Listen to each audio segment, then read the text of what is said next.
This is Indiana High School Baseball on Kankakee Valley Broadcasting's WKVI.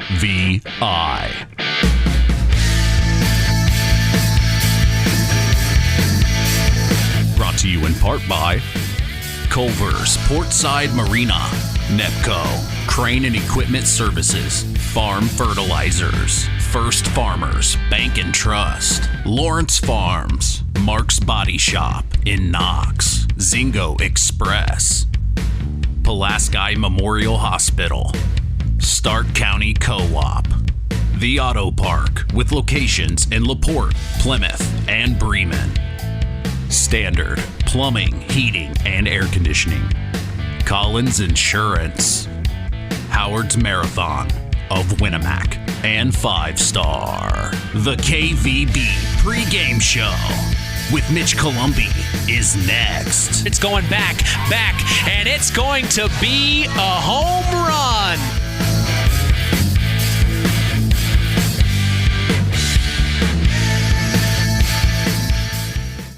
Five Star, the largest meat and grocery store in the area, focused on quality, value, and customer service. The 5 stars in the name of the store come from 5 family members of the original owners serving in World War II, each one represented by a blue star on a flag hanging in the front window of the family home. That's why even decades later, 5 Star is known for its dedication to service. Now that dedication means savings for you. 5 Star, one of the We Care stores, the area's largest meat and grocery store, focused on quality, value, and customer service. Located, you know where, in the Knox Mall.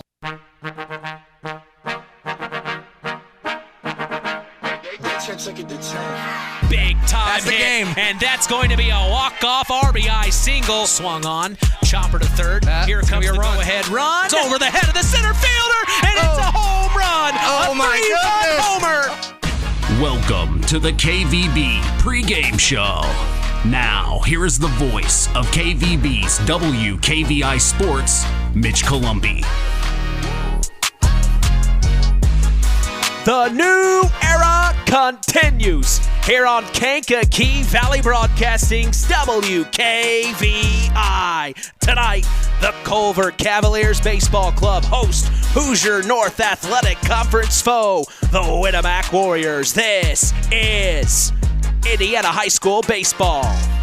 With us tonight, breaking things down and analyzing play on the diamond, our sports analyst, Nathan Origer. Hey, I'm Mitch Columbi. The tradition continues. This is KVB's WKVI Sports.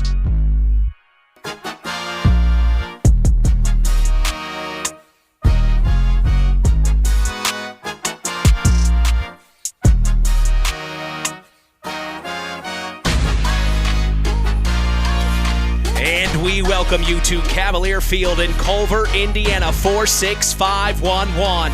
We are back for more as we are set to continue the new era of Kankakee Valley Broadcasting Sports on 99.3 FM and around the world, streaming live on WKVI.com. Well, as we get ready for our 4th baseball broadcast of the 2024 spring sports season, we have talked with both head coaches of the Culver Cavaliers, Shane Lowry, and the Winamac Warriors, Mark Hendricks, on the Saturday Sports Line, of course.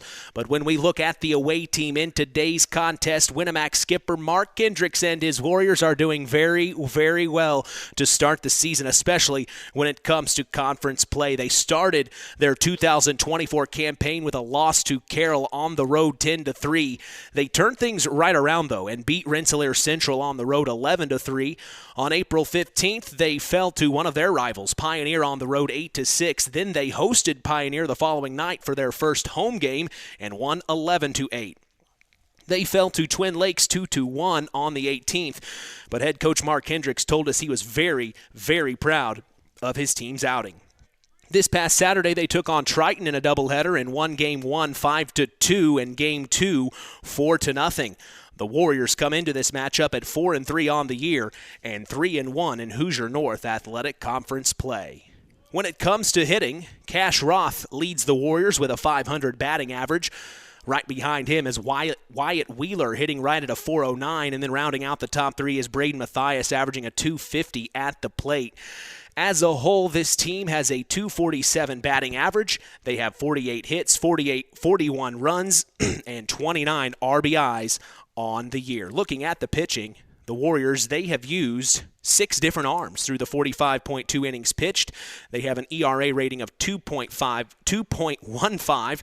They have allowed 40 hits, 33 runs, and have struck out their opponents 44 times. With us this evening, breaking things down and analyzing play on the diamond, we are honored to have Nathan Orger as our sports analyst today. I'm experiencing some deja vu right now. Weren't we just standing here the other day? We were. We were indeed. I'm hoping that this is a little bit more competitive than what we saw on Saturday. Culver has had a rough season. Saturday was particularly rough with the absence of their seniors. Here's hoping that having those upper-class leaders back in the dugout and on the field will give them a little extra oomph as they welcome the Warriors to Culver. Yeah, you're not kidding. A tough loss it was for the Cavs. We saw them in Game 2 of that doubleheader against the Knox Redskins, where they fell to the Redskins 17-2. But like Nathan just mentioned, the seniors were not here. They were on their senior trip in Florida, having a wonderful time, catching some rays of sun, maybe getting a little tan, huh? Yeah, I think we heard that Disney World was part of the itinerary. Yes, it was. So I suppose, very nice. This time of year with the weather the way it is in northern Indiana, a little bit of time with Mickey and Goofy probably wasn't all that bad, although the underclassmen they left behind, they had an experience. Yes, they did. Yes, they did. Well, give us your thoughts real quick on the Winamac Warriors after hearing that quick rundown. Well, so, with the exception of Wheeler and Roth, the batting average are not especially impressive, and honestly, the team average isn't. But if you dig a little deeper and look at their on-base percentages, Roth and Wheeler are both hit above 500.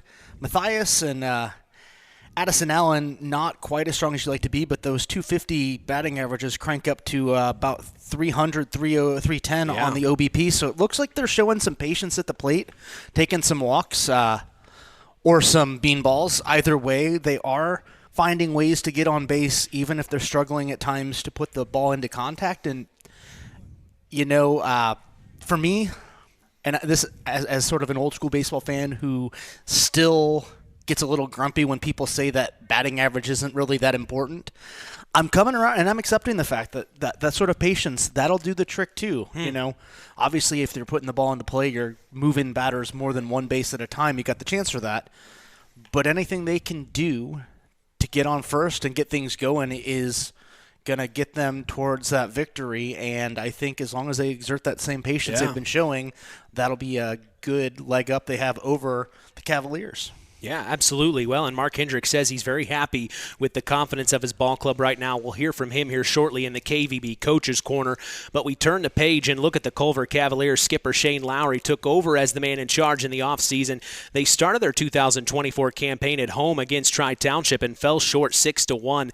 They followed that up with a win over their cross-county rival Argus 4-3. And then this past Monday and Tuesday, they took on another one of their cross-county rivals in the LaVille Lancers and lost Game 1 11-1. In Game 2, 13-0. Last Wednesday, they took on Marquette Catholic and ended up tying 4-4 due to running out of daylight. And then this past Saturday, like we mentioned, the Cavs lost to the Knox Redskins in a doubleheader. They fell in Game 1, 15-0, and then our broadcasted Game 2, 17-2. It is important to note, though, the Cavs were without their seniors as they were in Florida, like we mentioned, but they are back today and ready to go as the Cavs come into this matchup at 1-5-1 on the year and 0-4 in HNAC play. When it comes to hitting, Jonas McEwen leads this team with a .375 batting average up to this point. Right behind him is Reese Harrell hitting right at a .308, and then rounding out the top three is Drake Zorich averaging a .200 at the plate. As a whole, this team has a .166 batting average. They have 24 hits, 12 runs, and 8 RBIs on the year. And then looking at the pitching, for the Cavs, they have used 6 different arms through the 39 innings pitched. They have an ERA rating of 8.08. They have allowed 50 53 hits, 69 runs, and have struck out their opponents 57 times. Your thoughts on these Culver Cavaliers after the tough weekend we saw them have a few days ago? Well, Mitch, I think just as you ran over the batting averages, that says a lot. Only 2 guys hitting over 300, and the next one all the way down to 200. And their on-base percentages, obviously better than their batting averages, but they are still trailing the Warriors on that front with McEwen at 474 and Reese Harrell at 357. That's just not how you execute things. I know what we saw this weekend was particularly rough for them with the absence of the seniors, but if you look at where their stats are right now, you got to wonder if those seniors have been contributing enough anyway. I hope to see that today. We've got some decent weather here. Maybe they're feeling a little better a little more rejuvenated after that trip to Florida. But, like you pointed out, 1-5-1. 2 of those losses were the 2 that we saw on Saturday, but 2 of them also came back-to-back days against LaVille, I believe it was. And those were pretty significant deficits they faced there as well. It's going to be tough. I feel like maybe getting their seniors back and just wanting really to rebound after this weekend will give them a little bit of extra momentum, a little bit of extra determination. But whether it's going to be enough to change the trajectory that they have experienced this far in the season, it remains to be seen. 55 degrees and sunny in beautiful Culver, Indiana. Just a short walk from the beautiful shores of Lake Maxinkuckee, as we are expecting a great afternoon of IHSAA Hoosier North Athletic Conference baseball action. We appreciate you joining us on the Coca-Cola pregame show, Taste the Feeling. We'll be back after a word from our sponsors as the Pulaski Memorial Hospital Injury Report is next. You are listening to Kankakee Valley Broadcasting's WKVI.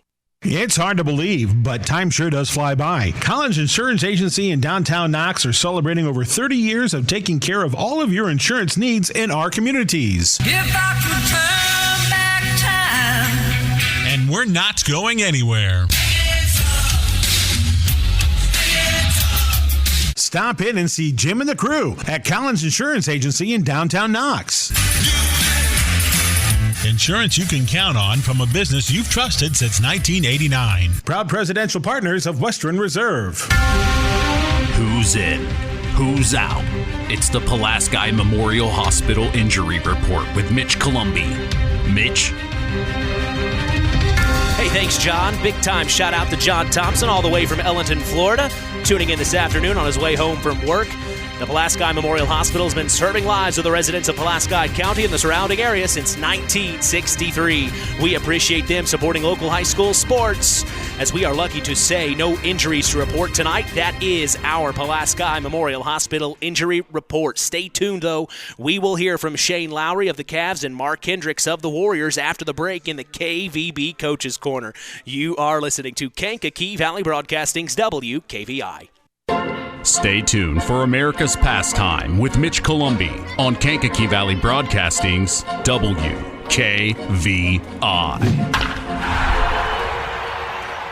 Pulaski Memorial Hospital. Quality care closer to home. Pulaski Memorial Hospital is all about community and keeping our community spotlight shining on the accomplishments of our youth. That's why PMH is proud to be a sponsor of our local high school sports action on WKVI, our community radio station. Pulaski Memorial Hospital. Quality care closer to home. It's time to hear from the coaches in the KVB Coaches Corner. Here's Mitch Columbi. Okay, I am with head coach of the Winamac Warriors Baseball Club, Mark Hendricks. First time we get to see you out on the ball diamond. A beautiful day, 55 degrees. Can't complain. It's God's AC out here, Coach. But you get ready to take on a Hoosier North Athletic Conference foe in the Culver Cavs.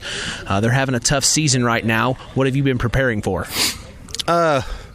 Just like we do everybody else, focus on defense and hopefully get some timely hitting.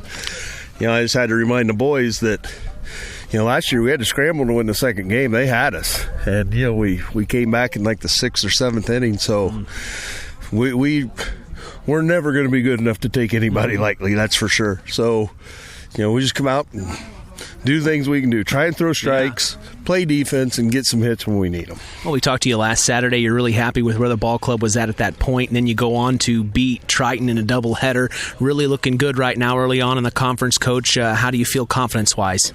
Good. It's been pitching. Our hitting's not quite where we want it.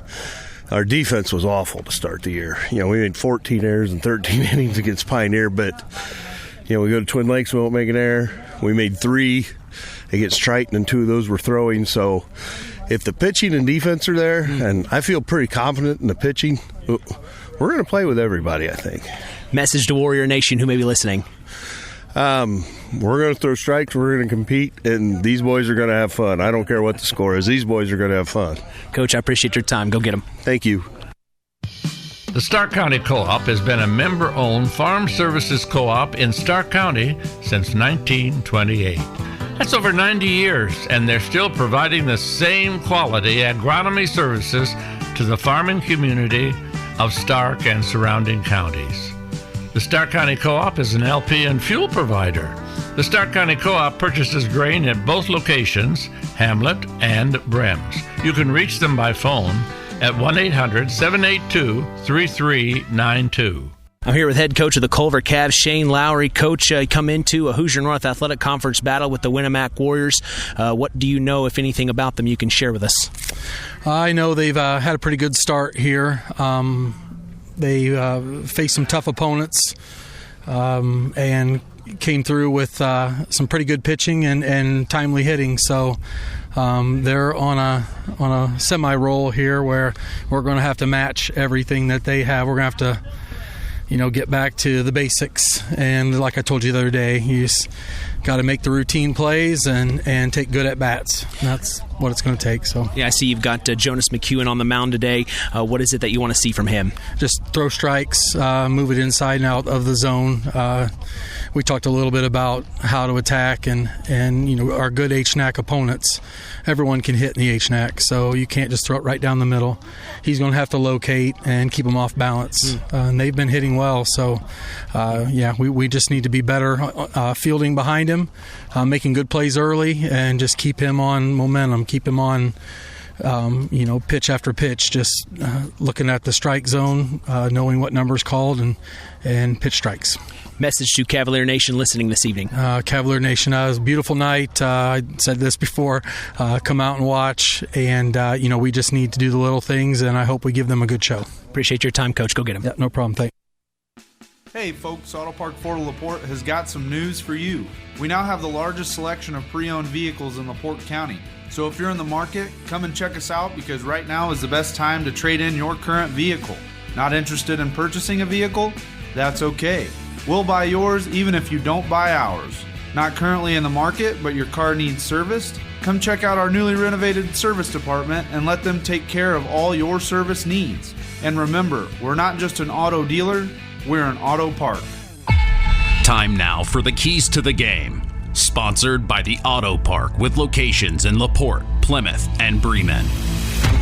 All right, as we get set for Indiana High School boys baseball action, what are your keys to the game as a Winamac Warrior? Honestly, Mitch, I think if I'm a Warrior, my entire key to the game is just to come in and have fun.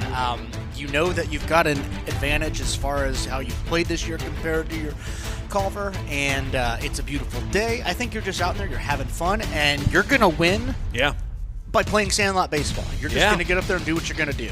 All right, now flip sides. If you are the Culver Cavs, what do you want to see out of your boys on the diamond? I think Coach Lowry really hit it talking about McEwen on the mound. Saturday we saw some rough defense behind the three pitchers they went through, but those pitchers threw a lot of pitches. Yeah. I know Whitworth was on the mound to start the game before both McEwens, I guess, took the rubber at different points in that game. But he's just finding a rhythm, throwing strikes, and letting your seniors who are back on the field and the rest of your defense back you up. I think it's all about the pitching for the Cavaliers. All right, that's our keys to the game, sponsored by the Auto Park, with locations in LaPorte, Plymouth, and Bremen. Time to sit back, pop open an ice-cold Coke and chill. The Coca-Cola pregame show continues. You're listening to Kankakee Valley Broadcasting's WKVI.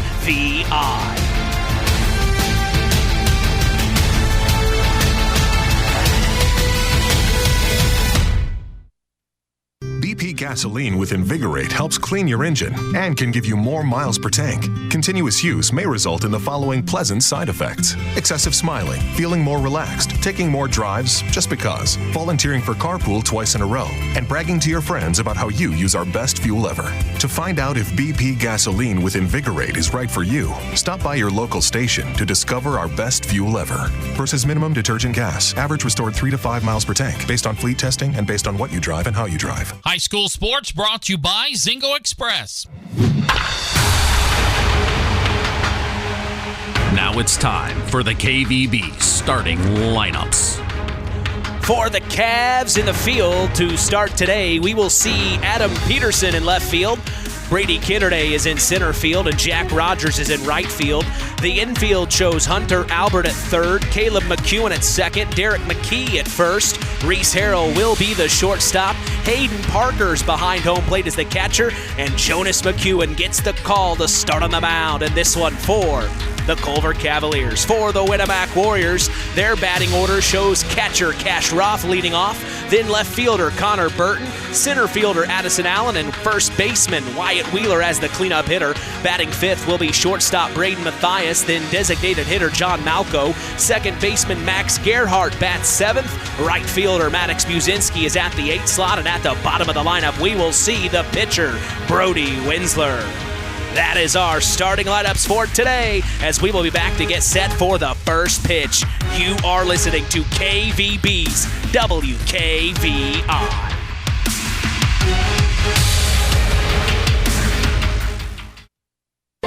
Stay tuned for America's Pastime with Mitch Columbi on Kankakee Valley Broadcasting's WKVI. Culver's Portside Marina handles all water and recreational needs. When it comes to pontoons, Godfrey leads the industry in performance and quality, and Portside Marina has them in stock. From Sanpan, Aqua Patio, Sweetwater, and Monaco pontoons, if you're looking for a family boat, Culver's Portside Marina can help. Discover the evolution of the wake boat through luxury models offered from Centurion and Supreme Surf Boats. Yamaha Wave Runners and Kawasaki jet skis are on the showroom floor waiting. Located at 514 West Mill Street in Culver. Stop in or call them at 574-842-5000. Culver's Portside Marina. The tradition continues with Mitch Columbi on Kankakee Valley Broadcasting's WKVI. From beautiful Culver, Indiana, welcome to game number 6 of our 2024 Spring Sports broadcast season.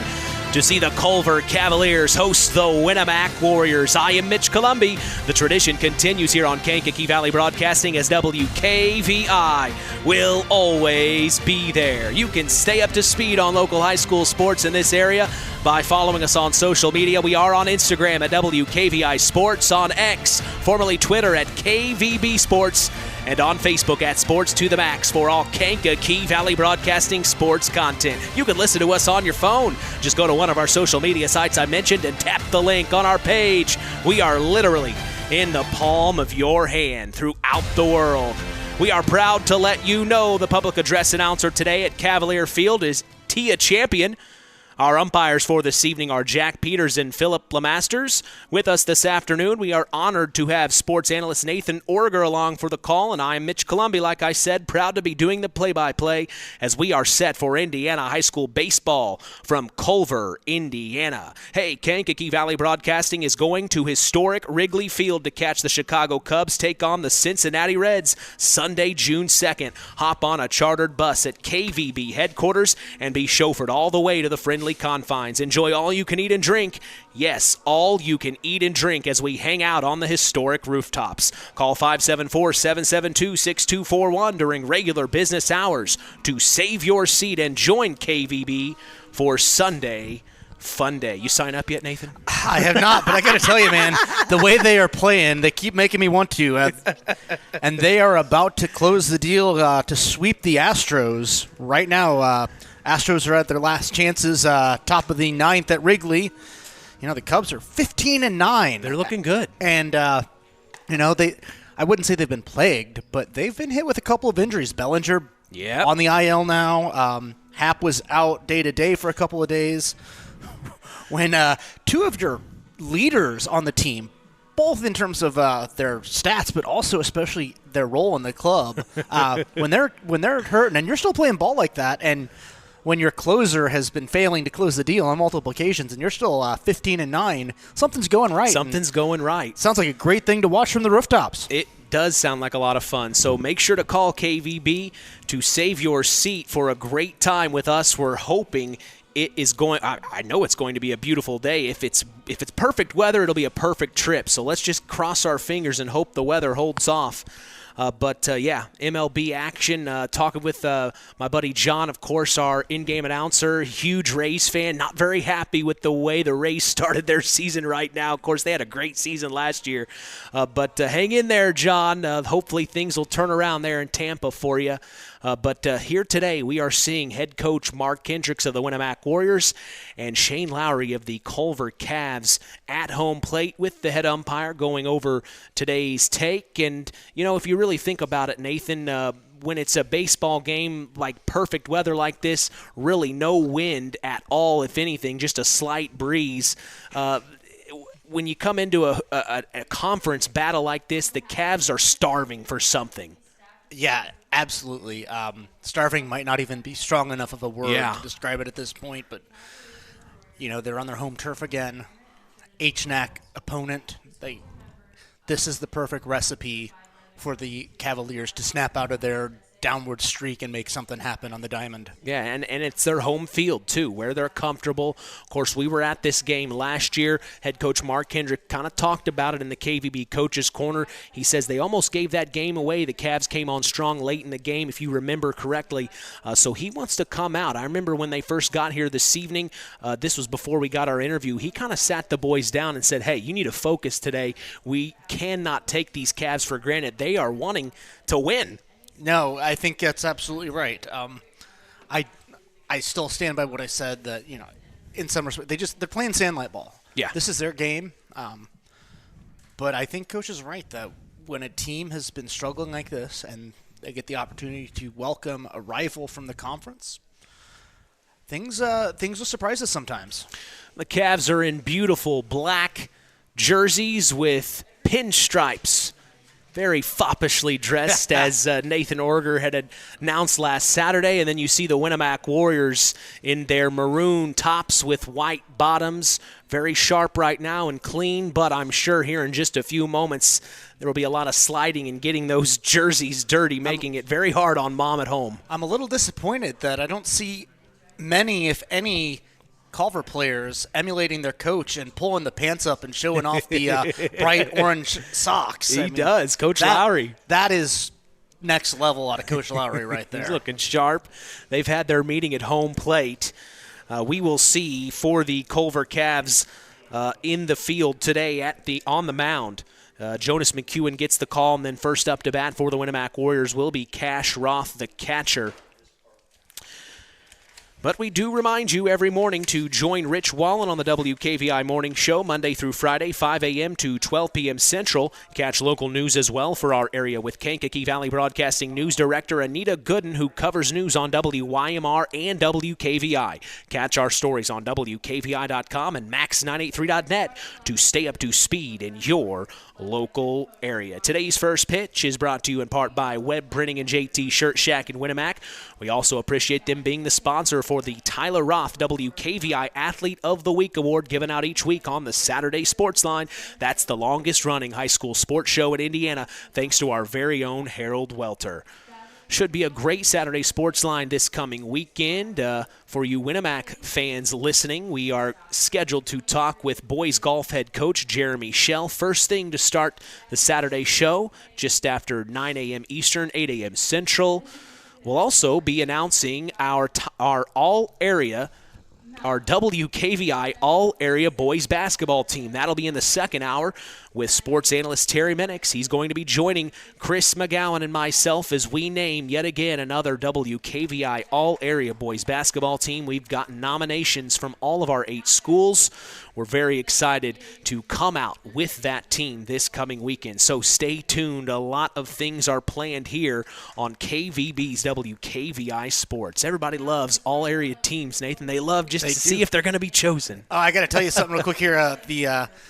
Warriors are lining up along the first baseline coming out of the dugout, and when Maddox Buzinski got his name called, he didn't take the easy way around the gate. I just watched him hop over the fence out of the dugout, showing him some little athletic prowess going on here. Very athletic. Yes, he is. Apparently his razor is not, though. He did not shave this morning, did he? I didn't either. Oh, I can get by maybe once, twice a week. I usually push it off. Well, we see a lot of the seniors on the Cavs team today back in action.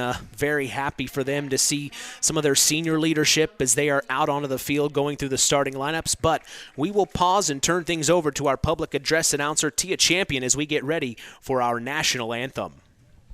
Ladies and gentlemen, please stand and face our flag as we honor America with the playing of our national anthem.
And it is time to play ball here from Culver, Indiana, as the Culver Cavaliers host the Winamac Warriors. Mitch Columbia along with sports analyst Nathan Orger. Okay, MOT, moment of truth here, Nathan. The Culver Cavs, you're starting with Jonas McEwen on the mound right here, right now, the first at bat against Cash Roth. What do you want to see from him?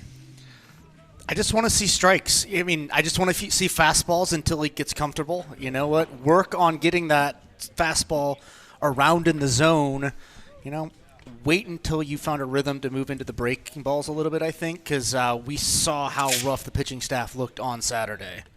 Just keep it like my high school math teacher, Dave Kellum, used to say, KISS. Keep it simple, stupid. In hindsight, I wonder if it was okay that he was calling us stupid, but in the 90s and 2000s, things were a lot different. Well, it's going to be very exciting this afternoon. We have been given a pocket radar from the McEwen family. We appreciate them giving us the opportunity to share some of the pitch speeds of these young athletes today out onto the field. I just checked it, and it's looking pretty good here right now as Jonas McEwen is warming up. So we may be able to announce several pitch speeds this afternoon, something we're adding. Very exciting. Always improving, always progressing here at WKVI. Yes, sir. Yes, sir. I love how you've got the suit and tie. You're taking a note out of my book in basketball season. I feel underdressed today. Well, my primary objective in life is to keep people thinking I'm more respectable than I am. And dressing up a notch always helps with that. Well, here comes Cash Roth, the catcher, to step into the batter's box for the Winamac Warriors. Cash Roth, of course, is a junior on this Winamac Warrior team, comes into today a .500 batting average. This is the 28th plate appearance of this season for him. So he will step in, and Jonas McEwen will deliver the first pitch. Strike one called, 78 miles an hour, and McEwen can get it in there quickly. The 0-1 from McEwen. Just misses downstairs. 77 is what the pocket radar is showing. Not bad. So he is getting the speed up there. Not bad at all. Next pitch outside, misses for ball 2 now. So 2 balls, 1 strike for Cash Roth, being patient here. The 2-1. Ooh, inside. And Cash had to dip out of the way. He shakes his head. That was 77 miles an hour coming at him.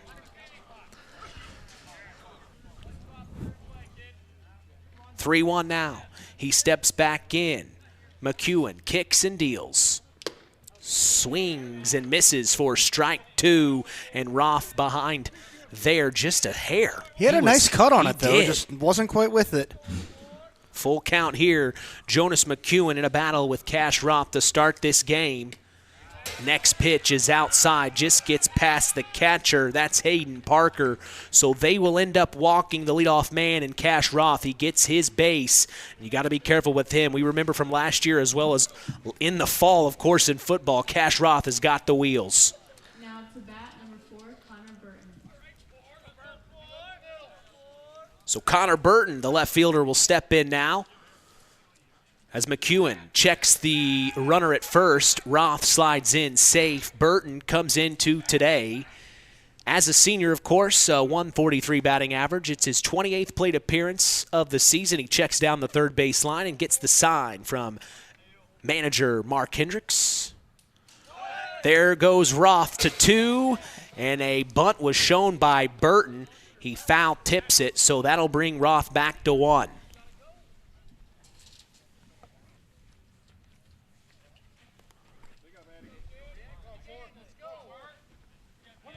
1-1's the count here. Burton will step back in. McEwen set to deal. Checks Roth at 1. He slides in safe there. They really are keeping an eye on him. You can't blame him. I think Roth is ready to cash in his chips and head to second. It's too much fun for you. It really is. It should be a crime. The 1-1 from McEwen finds the zone. Lower portion of the plate, outside corner, and a good job. Looks like he did a really nice job of painting that corner just on the plate. It should be 1-2 here. Yes, 1-2 is the count here. The head umpire was checking with his infield umpire just to make sure here. So 1-2 the count from McEwen to Burton. Ball up top. Just misses the zone, and a good eye there by Burton, evening the count up at 2-2 here.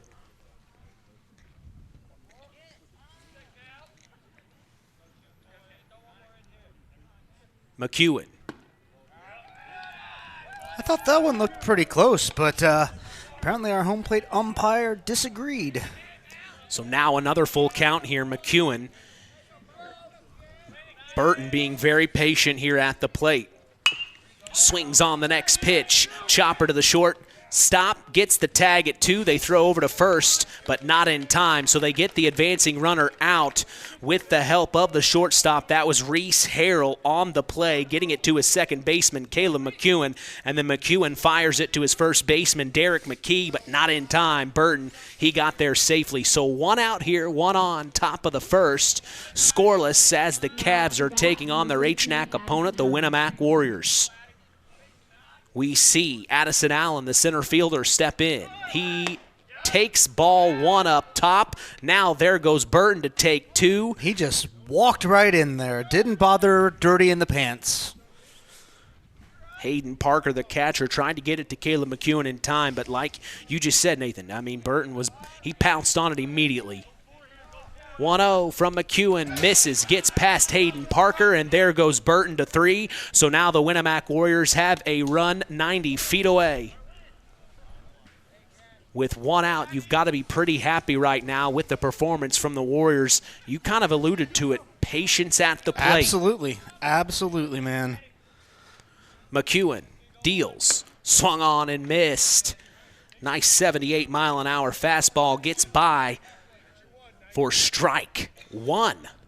Sure. McEwen hits 78, and we think it's great. I do it, and the officer's got a problem with me. He gets it on the inside for ball 3. The next pitch. I guess it depends on where you're driving. That's a good point. Next pitch outside, and he will walk Addison Allen. So now runners on the corners for the Winamac Warriors. And now we see the cleanup hitter, Wyatt Wheeler, and man, do we remember him from last season. Wyatt Wheeler comes in today at a .409 batting average. It's his 28th appearance at the plate. He has 9 RBIs on the season with an opportunity for another one right here. Next one's inside on the hands, and there goes Addison Allen to take 2. So now both runners in scoring position for the Winamac Warriors here in the top of the first. They're hoping to bring these runners home with their cleanup hitter in the box. 1-0 count. McEwen deals. Popped up foul out of play. Keeping it making it 1-1 now here. Had a lot of power behind that one. Just didn't get the timing down and sent it to wayward to first base. McEwen's going to throw over to his third baseman, Hunter Albert, to check on Connor Burton. He slides in and he is safe. 1-1 here for McEwen to Wyatt Wheeler. Next pitch, swung on, foul tip, making it 1-2 now.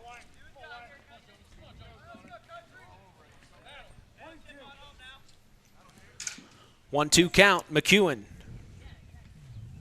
To Wheeler. Up top, and Wheeler lets it go by, making it 2-2 now.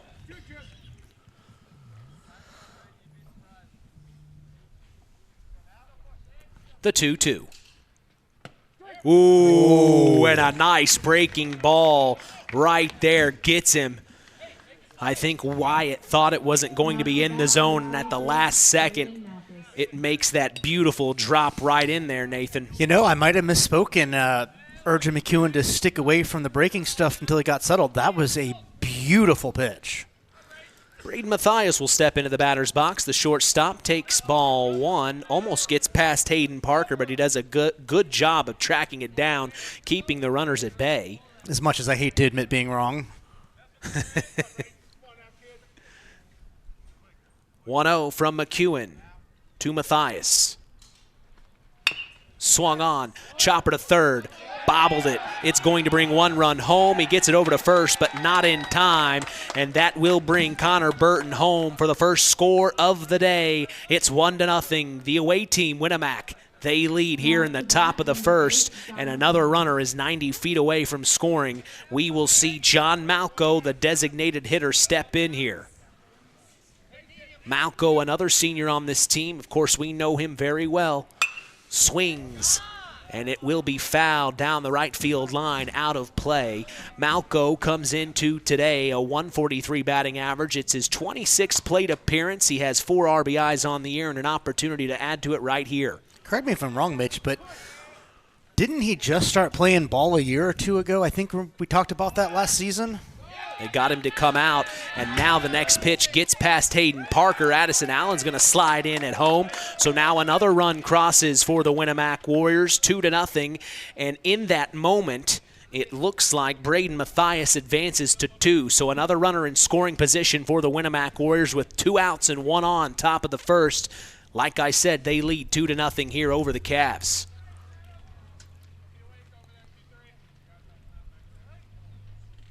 The Warriors feeling very confident, as head coach Mark Hendricks has pointed out several times to us. Big hit back to center field. And the center fielder will make the beautiful catch. That was Brady Kendernay with a beautiful glove for out number 3, but the Winamac Warriors get 2 runs across. They lead 2-0 here in the top of the first. We're going to take a break and come back. Bottom of the first action is coming your way. You're listening to Kankakee Valley Broadcasting's WKVI. On the way home from the game, a deer jumps in front of your truck. And now you've got to get that truck repaired. Make it easy on yourself. Take it to Mark's Body Shop. Mark's has done expert auto body service since 1998 and will work with you and your insurance provider for collision repair, custom body paint, and insurance work. And all work guaranteed by owner Mark Schell. Mark's Body Shop, proud to support high school sports. 772-7003. Today's broadcast is brought to you in part by Nepco Crane and Equipment Services, specializing in mobile crane service. Call my good friend Joe Snep at 1-800-590-2272 for all your residential, commercial, and agricultural crane needs. We go to the bottom of the first. Mitch Columbia along with sports analyst Nathan Orger. We're so glad you've joined us. The tradition continues. It's Kankakee Valley Broadcasting's WKVR. Well, not a bad start there for the Winamac Warriors. Now they have a chance to do things the same on defense here. Yep. I will say that to Winamac's credit, they found ways to get on base and they found ways to move around the bases, but the defense certainly gave them a hand there, and unless we see the Culver defense fall apart, Winamac's going to have to do little more than relying on bases on balls and errors to move around the diamond today. Hayden Parker leads off for the Culver Cavaliers as the number one hitter. We'll also see Jonas McEwen and Reese Harrell. Hayden Parker comes into today. He is averaging a 167 at the plate. It's his 15th plate appearance of the season, and he is the leadoff man for a reason. The Cavs like him in that number one slot. He's got the wheels if he can get on base, as he will see what pitcher for the Winamac Warriors, Brody Winsler, has in store for him. It does say something about a ball player's athleticism that he's the catcher and the leadoff hitter for sure. Ooh, first pitch from Winsler inside to Hayden Parker for ball one here. Next offering. Strike called as it finds the zone, evening it up at 1-1 now. Winsler going right to work, not taking any time at all. He deals. Chopper right back to him, and he's going to take his time. An underhand throw over to Wyatt Wheeler for out number one. And that is how Hayden Parker goes down here in the bottom of the first. We now see Jonas McEwen, the pitcher, step into the batter's box for his first plate appearance.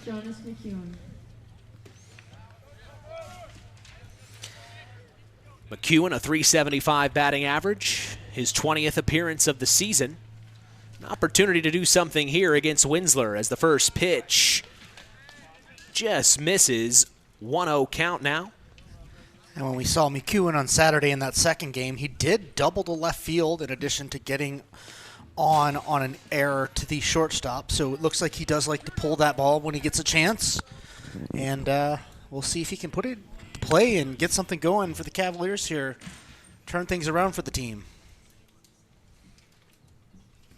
The 2-0.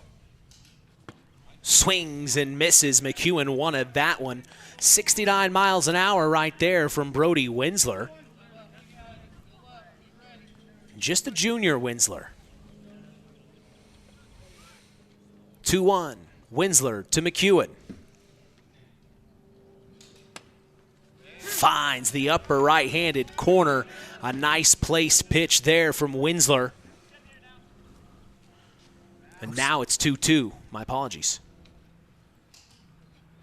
Swings and misses, and McEwen goes down for out number two here in the bottom of the first. We now see the number three hitter, Reese Harrell, and he is having a heck of a season behind, or at the plate, I should say. Reese, a .308 average, his 15th appearance of the season. Swings on the first pitch, offered it, fouls out of play. He's got a nice cut. He really does. Opportunity to get on base here for him. 0-1's the count. Winsler to deal. Ooh, swings on one a bit outside. You know, that was outside, but I don't blame Harrell for going after it. It looks like early in the game, our home plate umpire is really favoring a little bit of a wide strike zone there on the outside. Next pitch. Sometimes a ball player just has to adapt and realize that the strike zone is ultimately what the umpire says it is and not always what the rule book says it is. Mm-hmm. At least Angel Hernandez is not behind the plate today. Another story for another day. Next pitch, chopper right back to Winsler. He gets it over to Wheeler, and that is out number 3. So fast work, 3 up and 3 down here in the bottom of the first. The Warriors lead 2-0. We take a break and come back. Top of the second is coming your way. You're listening to Kankakee Valley Broadcasting's WKVI. When you grow up on the land, you have an appreciation for it. When you grow up and work on a family farm, on land that is shared by members of a family, all working together as a team, that appreciation grows even more. They know what it's like to work as a team to get the job done. At Lawrence Farms of Knox, Todd and Josh Lawrence and family support the local high school teams and wish them success all through the season.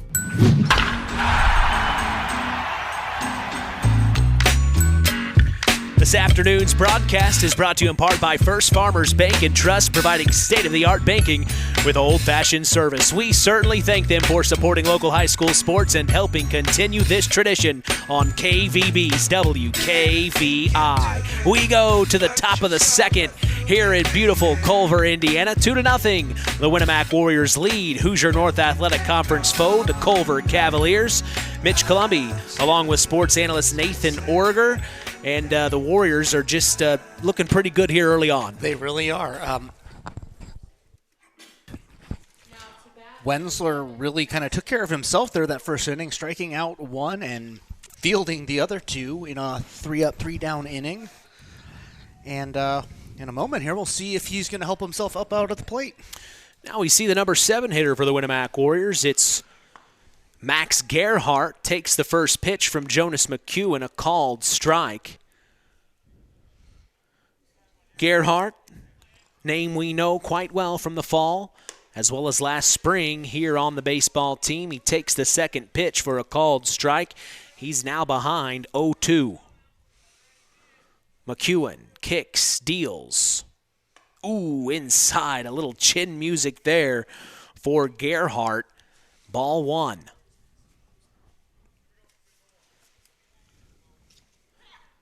Next pitch from McEwen.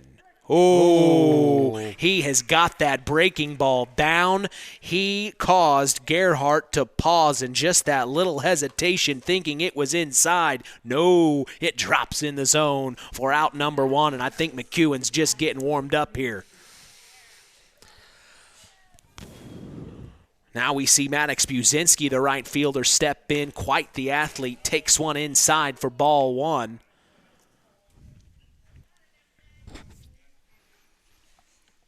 Buzinski, a 176 batting average coming into today. And it looks like he takes the next one. Ball inside. 2-0 count here, being very patient. McEwen delivers. Foul tip there. Getting the timing down on McEwen. But you've still got to worry about that breaking ball, as it's shown to be a tough pitch for these Warriors to swing on. Yeah, it has been a little bit of a challenge for them so far. But, you know, sometimes it takes a time through the lineup to get familiar, and that second time you start seeing something a little different.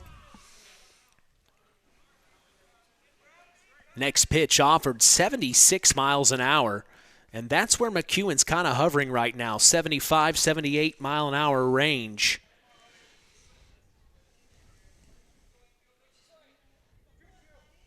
Two the count here for Maddox Buzinski. He steps back in.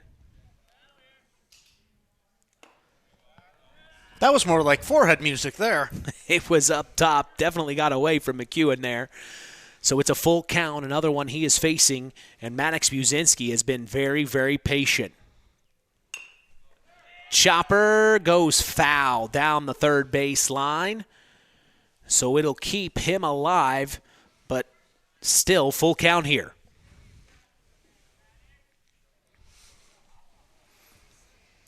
We thank Howard's Marathon of Winamac, serving Pulaski County for 44 years, supporting this wonderful tradition. Call 574-946-6894 and ask for Howard or Dean.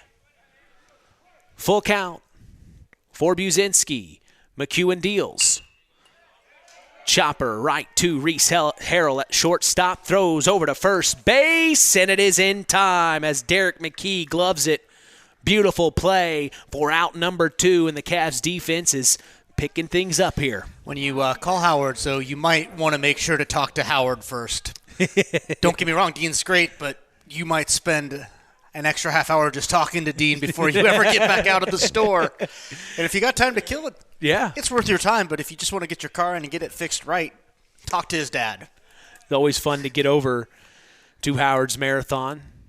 Big-time supporters of WKVI Sports for a long, long time. We sure do appreciate it. Next pitch outside, misses the zone, evening it up at 1-1 here. It's the number 9 hitter, Brody Winsler, the pitcher. He is a 167 batting average coming into today. McEwen deals the 1-1. Strike called. Nice job there. 76 miles an hour, and he's still got the heat. Right at the letters, that was a really good pitcher's pitch right there. The 1-2. Swung on, popped up out of play. Keeping it 1-2 here for Winsler. If he's able to get on base, they'll go back to the top of the batting order, and that's where Cash Roth will show up. McEwen. Up top. I don't think that one missed by too much. Evens it up at 2-2 here. 2 outs, nobody on. 2-0, the Warriors lead here in the top of the second. Next pitch misses, and now another full count here. Brody Winsler being very patient, as all of the Warriors hitters have been this afternoon. They've really been patient at the plate. Ooh, and he that gets is a nice poke over the shortstop. It is, and it will be a base hit for Brody Winsler. He gets on base, and the Warriors will go back to the top of the batting order here. That was just about as beautiful in a bat as you could handle. It looks like they're going to have a pinch runner here at first. Looks like Will Malco is the courtesy runner for the pitcher at first base. So Number 2. So here comes Cash Roth with a runner on first. He will step in for his second plate appearance of the afternoon here in the top of the second. He was bantering with the catcher, and I don't think that's what he was doing, but it almost looked like he was telling Parker he was calling a shot to right field. Well, we'll see what he's got here. And we know Cash Roth, he does not shy away from the competition. We remember that in the fall, of course, on the football team. You know, I wonder if that might be a little bit of an inheritance thing. His mom is the Pulaski County dispatch director, and talk about an intense job. You know, people's lives are on the line, and you've got to direct emergency services. That intensity, you know, maybe that's an inherited That's where trait it he's got comes there. from. And Winsler just took second. Yeah, he goes ahead and takes second. So now a runner in scoring position. Roth will pop it up high in the infield, and here comes the second baseman for the Cavs, Caleb McEwen, to get out number 3. So a runner is left stranded for the Winamac Warriors, but they still lead 2-0. We take a break and come back for the bottom of the second. You're listening to KVB's WKVI Sports.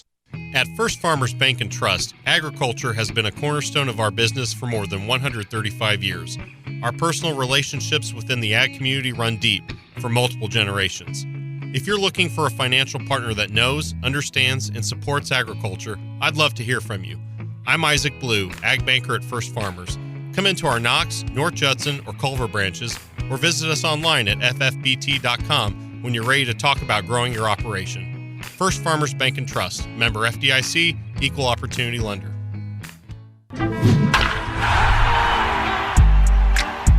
Tonight's game is sponsored in part by McGrath Refrigeration, a family-owned business since 1967, and your local Armstrong Air Dealer. Call them for all your heating and cooling needs at 574-772-3575. McGrath Refrigeration, where the temperature is always just right. Well, back here at Cavalier Baseball Field, Mitch Columbia along with sports analyst Nathan Orger. The Warriors didn't have as much luck there at the top of the second. The Cavs defense really turned things on there. Now they have an opportunity. The 4, 5, and 6 hitter will see Caleb McEwen first. If you're the cleanup hitter being Caleb McEwen right here, right now, what is your overall goal? Honestly, right now I'm thinking as much like a leadoff hitter as a cleanup hitter. That first inning, there was no production, and now it's just time to get things started. Well, Brody Winsler will stay on the mound for the Winamac Warriors. I remember something very important that head coach Mark Hendricks had told us last year. He said he likes to keep his pitchers on the mound maybe 3 to 4 innings, but no longer. He says that's where he likes to switch things up on the team and give them a different look to finish off the game. So we'll see if he follows that same suit here today with Winsler on the mound. Bottom of the second. Caleb McEwen steps in. Winsler will deal. Swung on and missed. And this is Caleb McEwen. My apologies. Winsler did not step in. He is on the mound. So McEwen steps in and swings and misses for strike 1. The next pitch offered. Swings and misses for strike 2. So Winsler ahead in the count, doing a very good job here. Yeah, he has really been in control. He's had good stuff so far. The game is young, but he looks like he feels pretty confident on the mound. Next pitch, trying to get McEwen to chase, but he's smarter than that. Ball 1 is called. Winsler not taking any time. He deals the 1-2, swung on and missed for strike 3. And McEwen goes down swinging for out number 1. And we will see Hunter Albert now for the Culver Cavs step in. Albert, we saw this past weekend. He was the catcher in game 2, if I'm not mistaken. You are correct. He singled to left field, flew out to right field, and struck out in Saturday's second game. Well, we'll see what he has in store for us here today. The 0-1. Swings and misses. As now he is behind in the count right away. 0-2. Albert will have to dig in here. Chopper right to the second baseman. Oh, he is going to bobble it. Still get it over. What a nice recovery there. Goodness. On the part of Max Gearhart. He bobbled it, but he was able to control it and get it to Wyatt Wheeler in time for out number 2. And while we're waiting for the next batter to step up, I want to let you know our friend Adam Lamer over in Monterey says to say hello to you, Mitch. Well, hello, Adam. Said to do it during a break, but I thought I'd do it one better and give him a mention on the air. Yeah, absolutely. We appreciate you tuning in, Adam. From Monterey, the Warriors lead 2-0 in the next pitch. To Derek McKee is a swing and a miss for strike 1. McKee, the first baseman. Next pitch is inside, had to duck out of the way. McKee, a 167 batting average. It's his 13th plate appearance of the season. The 1-1. Swings and misses for strike 2. They're having a tough time gauging what Winsler's bringing. He's been all over the place. He's been throwing in the early 70s, mid-lower 60s. He's kind of just off-speed pitching here, making the hitters second-guess themselves as the next pitch is outside for ball 1. That one was just a little bit out of the strike zone, but most of the time he has really been in control. Hope I'm not about to jinx him again. I seem to have that effect on pitchers.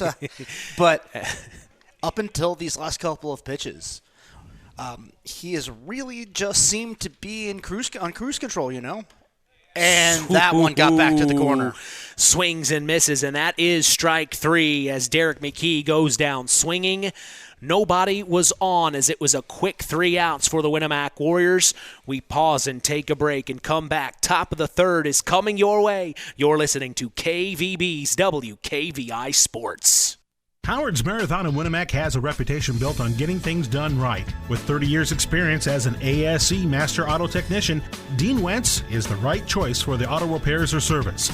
From auto computer diagnostic checks to new batteries and tires, they can take care of it all. Howard's Marathon is a proud supporter of area high school sports and wishes all teams a great season. Howard's Marathon, 121 South Monticello Street in Winamac.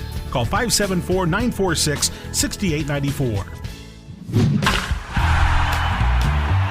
Continuing the tradition here on Kankakee Valley Broadcasting as WKVI will always be there.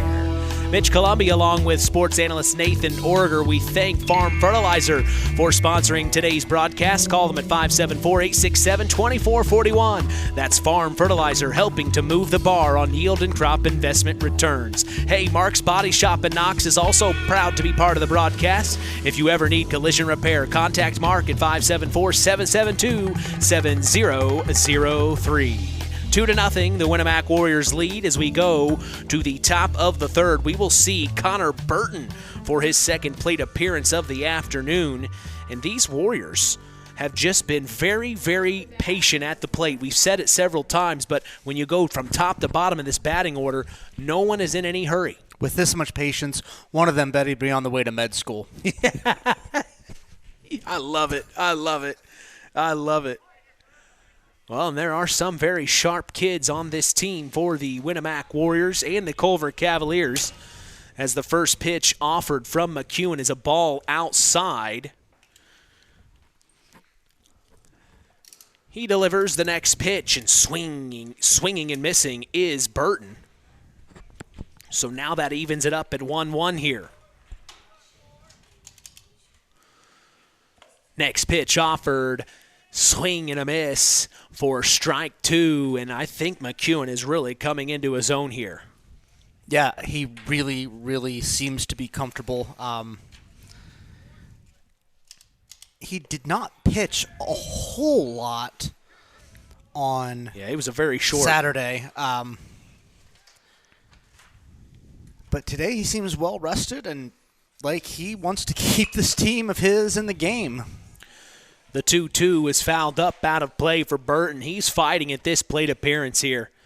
McEwen's had some duels this afternoon, as he's going to deal the 2-2 to Burton here. Oh, and there it was. That beautiful breaking ball just makes the hitter pause. He has no idea what it's about to do. I mean, describe that the best you can there, Nathan. You're going to leave me speechless, and that is never a comfortable feeling. You know, the last minute movement on that, it's crazy. Cutting back towards the plate just as it's reaching the box. That was really, really impressive looking.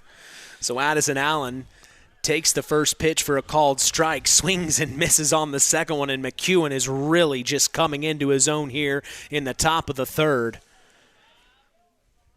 As someone who was never a very good breaking ball hitter, I always just feel a little PTSD when I've got to talk about one. Chopper to third. Wow. My goodness, Hunter Albert grabs it, gets it over to McKee, but not in time. Addison Allen gets there safely. That was some impressive speed right there. Give the kid credit. He really hustled, did not take that one for granted. Well, now here comes Wyatt Wheeler. His second appearance of the afternoon. He's got a runner on first with one out here in the top of the third. McEwen checks the runner at first, and he slides in safe. So Allen, no problems there. He knows McEwen is keeping his eye on him. He'll deliver the first pitch to Wyatt Wheeler in his second plate appearance this afternoon. It is a ball, and it gets past Hayden Parker, allowing Addison Allen to get to 2 safely. So now a runner in scoring position for the Warriors here in the third, something they weren't able to do in the second. It's been since the first. The 1-0 from McEwen to Wyatt Wheeler. Chopper right to third. Throws over to first. They get it. Now he's going to hold it and allow Addison Allen to get to third safely. So Hunter Albert gets it over to Derek McKee, and then McKee, I think, did the smart decision just to let it happen rather than an error. I think if I remember on Saturday, it was a different first baseman, but I think we saw the play go down just like that, where they tried to get the guy advancing to third after the play at first, and it was a mess. First pitch now to... This is Maddox Buzinski in the batter's box. He foul tips, making it 0-1 here. Ooh, he tried the breaking ball. It just stayed up top that time, and Maddox had to duck out of the way. Braden Mathias, excuse me. Yes, Braden Mathias. Not Maddox Muszynski. My apologies. Oh, he checks the runner at 3. Hunter Albert doesn't glove it, and that allows Addison Allen to get home safely for another run crosses, and the Winamac Warriors lead now 3-0. That's unfortunate. No, you cannot give up runs like that. If you're going to be going to third, you've got to make the throw perfect, and you have to trust your third baseman to catch that. It is too early in the game, and the score is still too close to surrender something so sloppily. Next pitch offered to Matthias is inside on the hands. Ball 2. The following pitch is swung on and fouled, making it 2-2 here. With 2 outs, this is what McEwen is trying to do. Get out of this inning here, only allowing 1 run to cross. He'll step off the bump and give a quick moment. They'll reset, and he's ready to go.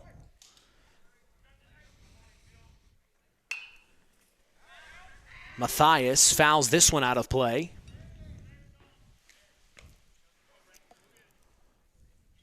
Matthias comes into today a .250 average. It's his 28th plate appearance of the season. The 2-2. Misses outside lower corner, and that will be a full count here. Another full count. Jonas McEwen is really he is having to deal with a lot of the patience that the Warriors are bringing. He has mostly been in control of his game, but every one of these batters is giving him a fight. Ooh, that one came right for us, just about. Keeps it full count as Braden Matthias is timing McEwen as best he can. McEwen still throwing it in there, right at 77 miles per hour was the last pitch. That's 7 pitches into this at-bat. Matthias is really making McEwen work for it. Full count from McEwen to Matthias. Swung on, and it gets through. And that patience pays off. That patience pays off again. So a nice base hit there for Braden Matthias, and this will bring John Malco back up to the batter's box for his second appearance this afternoon. The Warriors have 2 outs here. Now to bat, number 8, John Malco.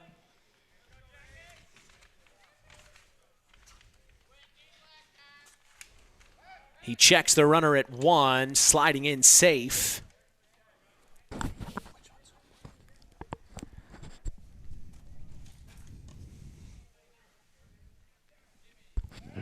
He checks the runner at first again.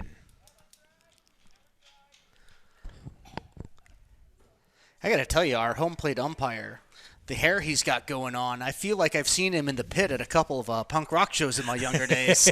He is definitely letting it all hang out here this afternoon. Feeling pretty good. That's a ball high and inside. The first pitch finally delivered to Malco after a couple of checks on the runner at first. Malco being patient. Oh, and there he goes, and the pitch is wild. So this will get Braden Matthias to 2, and man, he got a halfway lead to third before he comes back to 2. So now another runner in scoring position for the Warriors, and John Malco is ahead in the count 2-0 here with 2 outs. Top of the third.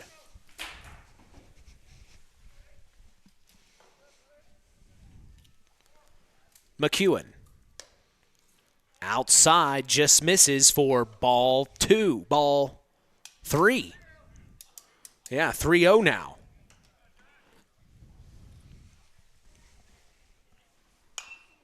Swings on the next pitch offered. He fouls it up out of play. 3-1 now for John Malco. Malco, of course, has been one of our Tyler Roth WKVI Athletes of the Week. Very outstanding athlete from Winamac. He digs back in. Swings on the 3-1. Oh, and it just trails foul. Left field. He's fighting. Full count here. McEwen's battling these guys. You got to remember McEwen, a sophomore on this Culver Cavalier team, and he is throwing like this. Very, very impressive. If he can continue on this trajectory, he's got a bright future ahead of him in high school baseball for sure. And next year, certainly his senior year, poised to be a real leader for this Culver Ball Club. They're having to chase down the foul ball and get it back to Jonas McEwen, and they do on the mound. Full count here for Jonas McEwen. To John Malco. Swings and misses, and the 76-mile-an-hour fastball gets by him as that is out number 3. A runner left stranded, but 1 run crosses for the Warriors in this inning. As we take a break and come back, bottom of the third action is coming your way. You're listening to Kankakee Valley Broadcasting's WKVI.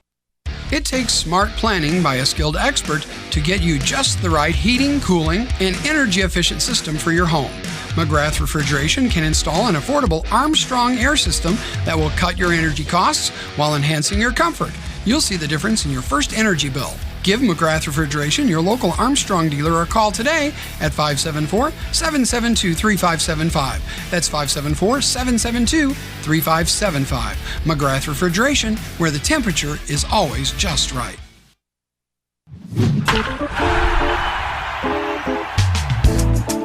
Today's broadcast is brought to you in part by Culver's Portside Marina. Spring is here. Get your boat serviced and ready for the summer. Godfrey Pontoons, Yamaha Wave Runners, and Kawasaki Jet Skis are on the showroom floor waiting. Slip rentals, boat storage, and self-service fuel pumps will all be available this year at Bass Lake. Call them at 574-842-5000. That's Culver's Portside Marina. Mitch Columbi along with sports analyst Nathan Orger. We go to the bottom of the third. The Winamac Warriors lead the Culver Cavs 3-0. As the Cavs will have number 5, Jack Rogers, the number 7 hitter, step into the batter's box for his first plate appearance of the afternoon. Now, this is something I wanted to bring up here, Nathan. The Cavs haven't even gotten through their whole batting order yet, while the Warriors are working through their second plate appearance of the afternoon. Yeah, well, we have seen just how dominant Wensler has been on the mound, and while McEwen has struggled, he's also had a few hiccups with the defense behind him, and Winamac has just capitalized while the Cavaliers are really just trying to figure out how to deal with Wensler still. Wensler, like we talked about, is throwing pitches. There's 172 miles an hour outside ball, but he has thrown pitches in the lower 60s, mid-60s, up to the mid-70s. He's kind of all over the place, just changing things up on the hitters as he throws his next pitch as a called strike to Jack Rogers. Like I said earlier, our home plate umpire, he really loves that wide outside strike zone there. He's been consistent. I'm not going to say he hasn't been consistent, but I'm not sure that all of the hitters have really picked up on the strike zone. Where that zone is. Yep. As now he's ahead in the count, 1-2. Next one, foul tipped by Rogers, keeping it 1-2 here. Yeah, we just saw a pitch a few moments ago from Wensler, 72. The following pitch, 64. So he is just really the variation here. Between each pitch, you really don't know what's coming. The 1-2 from Wensler to Rogers. Swing and a miss, and Jack Rogers goes down swinging on a 73-mile-an-hour fastball, and Wensler is feeling good. That's out number 1. 4th strikeout of the game already. Now to bat, number 8, Adam Peterson. So Adam Peterson will step into the batter's box for his first plate appearance of the afternoon. The left fielder. Left-handed batter, number 8, takes one towards third base dugout for his first swing. Yeah, Peterson, another sophomore on this Culver Cavalier team. We saw him this past weekend. He fouls off the first pitch as Wensler deals.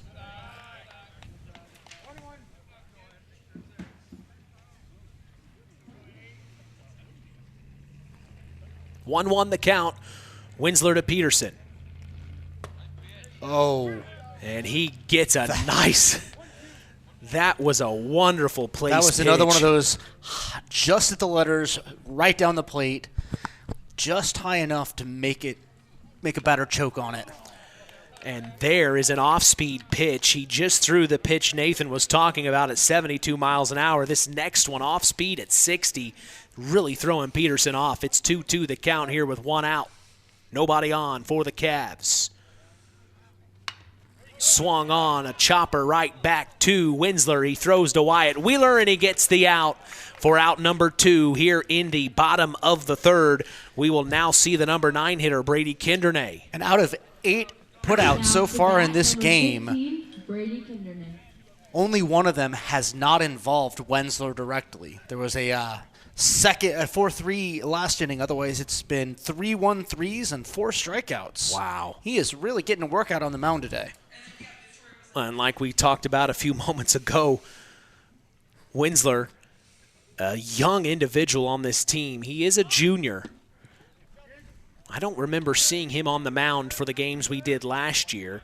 As we now see Brady Kindernay step into the batter's box. Kindernay, this is his 16th plate appearance of the season. He swings and misses for strike 1. 0-1 the count here. Winsler to deal. Bunt shown. Pulls it at the last second. Strike 2 called. I think the first one was actually not a swing and a miss. I think he showed bunt on that first pitch from Winsler. He did. You are correct. So he was trying to get on base, and now that has failed. It's 0-2. He may have to swing away here if anything's close. He does, and he misses a 65-mile-an-hour fastball right down the pike for strike 3. And that is 8 for 9 outs where Wensler has been involved either with the strikeout or the assist. He has been in complete control as nobody was on for the Cavs. They still trail 3-0. We take a break and come back. Top of the 4th action is coming your way. You're listening to KVB's WKVI. The key to high-yielding crops is accurate and dependable soil testing. This is Andy Awald of Farm Fertilizers and Seeds. Having the right information to make the most profitable fertility decisions is what Image Services from Farm Fertilizers and Seeds is all about. We combine cutting-edge technology and computerized record-keeping with a common-sense approach to soil sampling and fertilizer recommendations. Whether it be by management zone for field-level applications or grid-based for variable rate applications, count on Image Services by Farm Fertilizers and Seeds for your soil service needs this fall. Web Printing and JT Shirt Shack in Winamac is proud to be part of the broadcast this evening. Web Printing and JT Shirt Shack provides all your printing, screen printing, apparel, and embroidery needs. Call 574-946-3551 and ask for Tina if you want to look cool like the KVB crew. We appreciate them and their support toward helping continue the tradition. Beautiful day here in Culver, Nathan. It is. It is a beautiful day, especially if you're a Winamac fan. After 3, Wensler has only thrown 39 pitches for the Warriors, and McEwen is up to 73 so far. Wow. Well, part of it is the defense, but just as we thought he was really taking control of his game, he started to slip again. We saw, and it just takes 1 or 2. Well, McEwen is still on the mound for the Cavs. He will deliver his first pitch. It's swung on, gets past his hands. The shortstop, Reese Harrell, will come into play, grabs it, then throws it over to first base, but not in time. It gets past Derek McKee. So getting on base safely with a base hit is Max Gearhart, the second baseman. He swings on the first pitch offered, and he makes it happen. And I don't blame McEwen for not being able to grab that one, but that kind of defensive play altogether is where you're going to see this Cavalier team fall apart. Reese Harrell made a nice clean pickup after it passed the mound, but he just could not get that ball where it needed to be. There he goes. First baseman McKee's glove. And Gerhardt is going to take 2 as the next pitch gets past Hayden Parker. I think Gerhardt probably had that base even if that had not been a wild pitch. That was a great jump. Not that I'm the official scorer or anything, but I'm calling that a stolen base in my book because he just had a really good jump there. 0-1 count. Or excuse me, I think it's 2-1 actually. Now 3-1.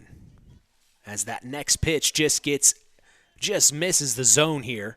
So now McEwen will deliver the next pitch, and it's fouled off down the left field line.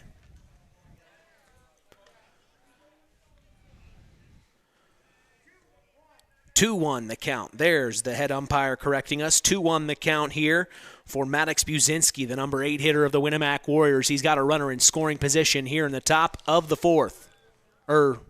Yes. It is the 4th, isn't it? You are correct. Okay.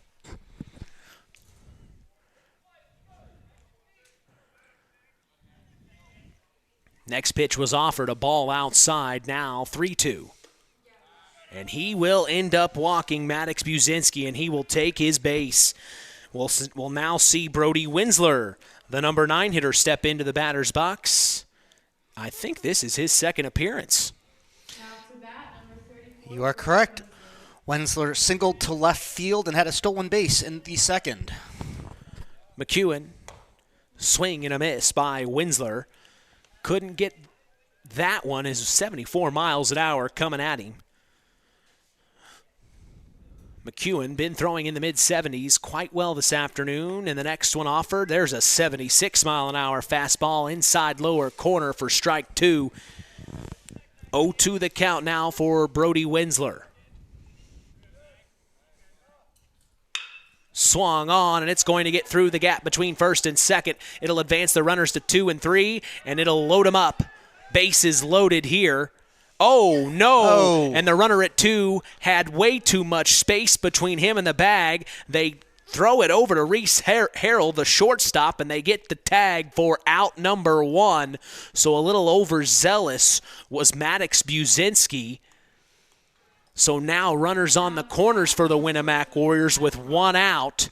Top of the 4th, they lead 3-0, and a pinch runner here will be number 2 for the Winamac Warriors. That's Will Malco again, I believe, running yes, sir. for Winsler at first. And we go back to the top of the batting order for the Winamac Warriors. It's Cash Roth, his 3rd appearance of the afternoon. He's getting the swings in today.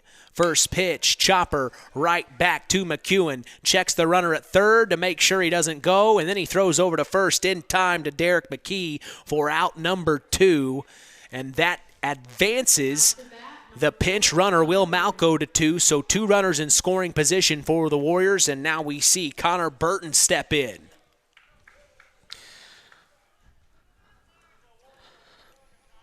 McEwen deals. Missed it. Lower right-hand corner. That's exactly where you were saying the head umpire likes that spot. I think McEwen is caught on.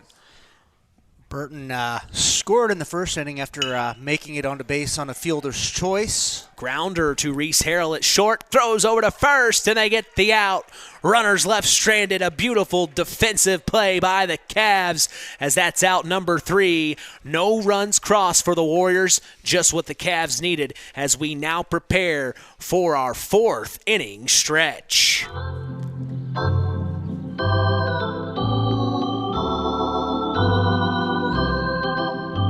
Standard Plumbing, Heating, and Air Conditioning is helping continue this wonderful tradition on Kankakee Valley Broadcasting's WKVI. If you are uncomfortable in your home, give 3rd-generation owner Brian Hammond a call at 574-936-4660. They've been serving the local area since 1936. The 4th inning stretch, sponsored by Standard Plumbing, Heating, and Air Conditioning. Big-time shout-out to Brian Hammond. Hope you're doing well this afternoon, Brian. Since 1936, Standard Plumbing, Heating, and Air Conditioning have always taken pride in doing the job right. 3rd-generation owner Brian Hammond and his family have always set the standard when it comes to taking care of all your heating and cooling needs. Making your home a comfortable home is the absolute top priority. If you are uncomfortable in your home, give them a call at 574-936-4660. Follow them on Facebook. Let Standard Plumbing, Heating, and Air Conditioning help you take control of your comfort. Tonight's game is brought to you in part by Todd and Josh Lawrence of Lawrence Farms. We thank Todd and Josh Lawrence for supporting local high school sports. Also, Zingo Express of Knox is a proud sponsor of tonight's action. Stop by Zingo Express in Knox and fuel up both you and your vehicle the Zingo Expressway. We go to the bottom of the 4th. Mitch Columbia, Nathan Origer. Well, I got to tell you, Mitch, it looks like McEwen really might have found his groove finally in that inning. He only threw 12 pitches compared to an average of about 22 or so the first 3 innings. Well, and this is what the coaches have been saying. Don't be afraid to throw strikes. Let the ball get into play. Let your defenders, let the other defense do their job, and I think that's exactly what happened. He looked a lot like Wensler in that inning. Yes. And, for all of the troubles that the Cavs have had, they have held Winamac to only 3 runs, and if they can just get a little bit of action going at home plate and McEwen can stay in this groove, we might have a pretty dang good game on our hands for the rest of the night. No, absolutely, and it just really, if you just throw the strikes, you're putting yourself at risk. I think a lot of pitchers, they're afraid they're going to give up a big home run, but really, if you're just kind of placing pitches in that zone from what coaches have told us, it gives more opportunity. If you can get 1 out off of 1 pitch, that saves a lot of energy. Sure does. First pitch offered to number 9, Hayden Parker. We go back to the top of the batting order. It's Hayden's second plate appearance of the afternoon. He takes the first one, 0-1. Now's the count. He grounded out to Wensler to get things started off for the Cavaliers. And there's Wensler just toying with the batters all over the place. First pitch was 64 mile an hour. Now this one's 71. Fouls off out of play, making it 0-2. Wensler has just been tough to gauge this afternoon. Absolutely. He has been a master on the mound. Nice left-handed fastball gets in there. 65 mile an hour off-speed pitch. My goodness. I mean, he'll throw one that is a fastball 72, and then he'll throw a fastball that's 66, 65. He's really doing a great job. Next pitch offered outside, ball called. This is number 24, Jonas McEwen. 1 out already here in the bottom of the 4th. The Cavs trail 3-0 in this Hoosier North Athletic Conference battle. Inside. Just missed that corner. Just missed it. And good job by Jonas McEwen to stay at bay. 2-0 the count. Wensler to deliver. Swing and a miss. Strike 1, and there's that 72 mile an hour. I'm just so happy this pocket radar is working this afternoon. It's given something for me to do this afternoon. This has just been fun as the next pitch offered is swung on and missed. Strike 2. Adds another dimension here to the broadcast. That's what we need is more toys to distract us. More toys. It's all about the toys, baby. 2-2, and Wensler deals.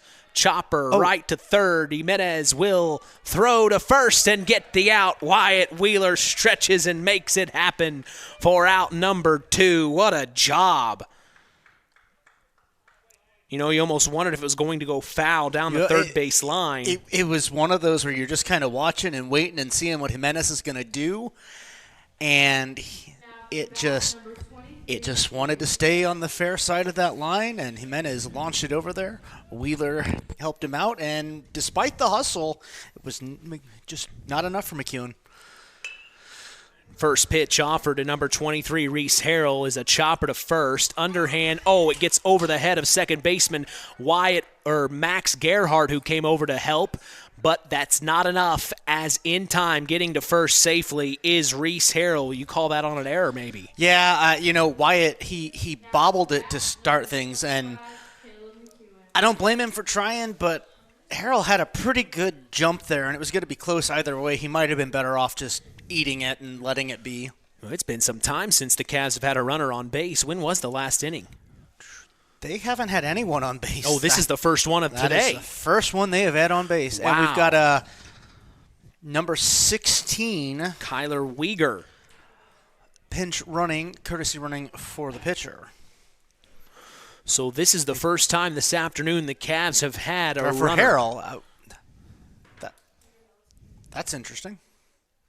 Yeah, for Harrell. Who is not the pitcher. I'm not sure what's going on right there, but we'll see. So the pinch runner, Weegar, will get a lead. First pitch delivered to Caleb McEwen, the cleanup hitter. Swings and misses for strike 1. 2 outs, 1 on, bottom of the 4th. The Cavs trail 3-0 here. Wensler deals. Foul tip right to the fence in front of us. 0-2 now the count, and this is what Winsler's been doing all afternoon so well. He's all over the place in a good way. Steps off, takes a break, looks the runner back to first, doesn't waste a toss over to Wheeler. And I, nothing against the teams we've seen, but he has really been in control, unlike pitchers we've seen this season. And there, as I say that, oh my goodness, and it looks like on second base, Kyler Weegar got a big lead going to third, so they throw over to second and tag him for out number 3. So that's how the bottom of the fourth comes to a close. Runners left stranded for the Cavs. The Warriors are in charge, 3-0. We take a break and come back. Top of the fifth action is coming your way. You're listening to Kankakee Valley Broadcasting's WKVI. Real magic is everywhere. It's in your mom's cooking, in 4-hour dinners with friends, in that first bite of something new, and in the fizz of a Coca-Cola. Now with so many options for less than $5, the Coca-Cola Value Collection will help you make the most out of every magic moment for so much less. Taste the magic for less with Coca-Cola. Back in beautiful Culver, Indiana, the Culver Cavs hosting Hoosier North Athletic Conference foe, the Winamac Warriors. Mitch Columbia along with Nathan Orger, 3-0 as the Warriors lead. We will see the 3, 4, and 5 hitter for the Winamac Warriors. It's Addison Allen up to bat first. Twice, and Addison Allison has scored both of his appearances at the plate. He walked in the first, made it around, and then singled to shallow left in the third before coming around. Jonas McEwen still on the mound, and we had kind of talked about it last inning. He is getting up there in the pitch count. He is, but I'll tell you, like I said, 12 pitches last inning after in the 20s the first 3. We'll see if he can maintain this momentum. This groove he's found for himself. As Addison Allen swings on the first pitch offered, foul down the right field line, out of play. So now 0-1 the count here. As tonight's broadcast is brought to you in part by Nepco Crane and Equipment Services, specializing in mobile crane service. Call my good friend Joe Snep at 1-800-590-2272 for all your residential, commercial, and agricultural crane needs. Next offered pitch to Allen is a called strike, making it 0-2 the count now. And it looks like manager Mark Hendricks had a quick word with the head umpire wanting a explanation on something. But here's the 0-2 from McEwen. He gets Addison Allen looking for out number 1 here in the top of the fifth. And those are some glimpses of what Jonas McEwen can provide on the mound for the Cavs. That was well placed at the close to the letters again and just painted that inside corner. And that is a tough pitch for anybody to hit. You really got to turn on that. Wyatt Wheeler for his third appearance this afternoon, and he has to duck out of the way because a 77-mile-an-hour heater was flying by his head. My goodness. Just got away from McEwen on that one, but man, does he have the heat. The 1-0 from McEwen to Wheeler. Swung on, fouled off, out of play. Evening it up at 1-1 now. This is a good battle here. Wyatt Wheeler, we definitely remember his dominance last season on this Winamac Warrior Baseball Club. He comes into today a .409 batting average on the season as the next offered pitch from McEwen gets past Hayden Parker for ball 2. And a .519 on-base percentage. He's so good. He's shown a lot of patience. Yeah, Wheeler he's tall, big-bodied. Good guy for first as well as he gets a hold of that one. It gets through first and second, and it will be a base hit for Mr. Wyatt Wheeler. He just has confidence. He really does. Now we see Braden Mathias, the shortstop, up to bat for his third time this afternoon to face Jonas McEwen. He's reached on an error to at third and single to left field, so he has been pulling the ball today. McEwen will deal the first pitch, just misses outside for ball 1. Just past 6 o'clock Eastern, 5 o'clock Central. We sure do appreciate you joining us here on WKVI as the next offered pitch deep back to right field, and it's gloved for out number 2. A good job there by Jack Rogers in right field to track it down and get the out. That was a solid hit, but that was just really well placed for Rogers to make the grab and hold Winamac at bay. Another at bat. Well, we're going to see John Malco now step in for another opportunity here. With 2 outs and 1 on, he takes the first pitch called strike. Now the runner at 2 goes. Harrell comes over to cut him off, but not in time, as Wyatt Wheeler is going to stand in at 2 with a stolen base. He was just chugging down that baseline. Got a head start. And the one thing about these Warriors is they really do a good job of communicating. They're communicating with manager Mark Hendricks very well. That was almost like an upright limbo move right there. Malco getting out of the way of that one. He had to, yeah, you're right, really bend out of the way for ball 1 here. 1-1 to Malco. Outside corner, lower portion of the plate. 2-1 now the count for McEwen. Really just can't get over this beautiful day here in Culver. 55 degrees and sunny. Big hit by Malco back to center field, and it'll drop in front of the center fielder. Here comes Wyatt Wheeler home. Bang, bang, play. And the catcher He's loses safe. it. And now getting to 2 safely is John Malco with an RBI double. Good for him. That now makes it 4-0. The Winamac Warriors lead the Culver Cavs with 2 outs here in the top of the 5th. So Gerhardt will step into the batter's box. He's having a nice afternoon himself. First offered pitch to him is outside, and there goes John Malco halfway down to third.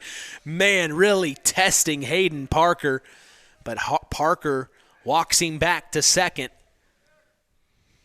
McEwen will deal to Gerhardt. And that is the 100th pitch McEwen has thrown today. We know in this era of pitch count baseball, you've got to keep your eye on how many pitches each pitcher has, as now the next one offered a swing and a miss. Strike 2. 1-2 the count here for Max Gerhardt, the second baseman. The 1-2. Swung on, popped up high, foul out of play, keeping it 1-2 here.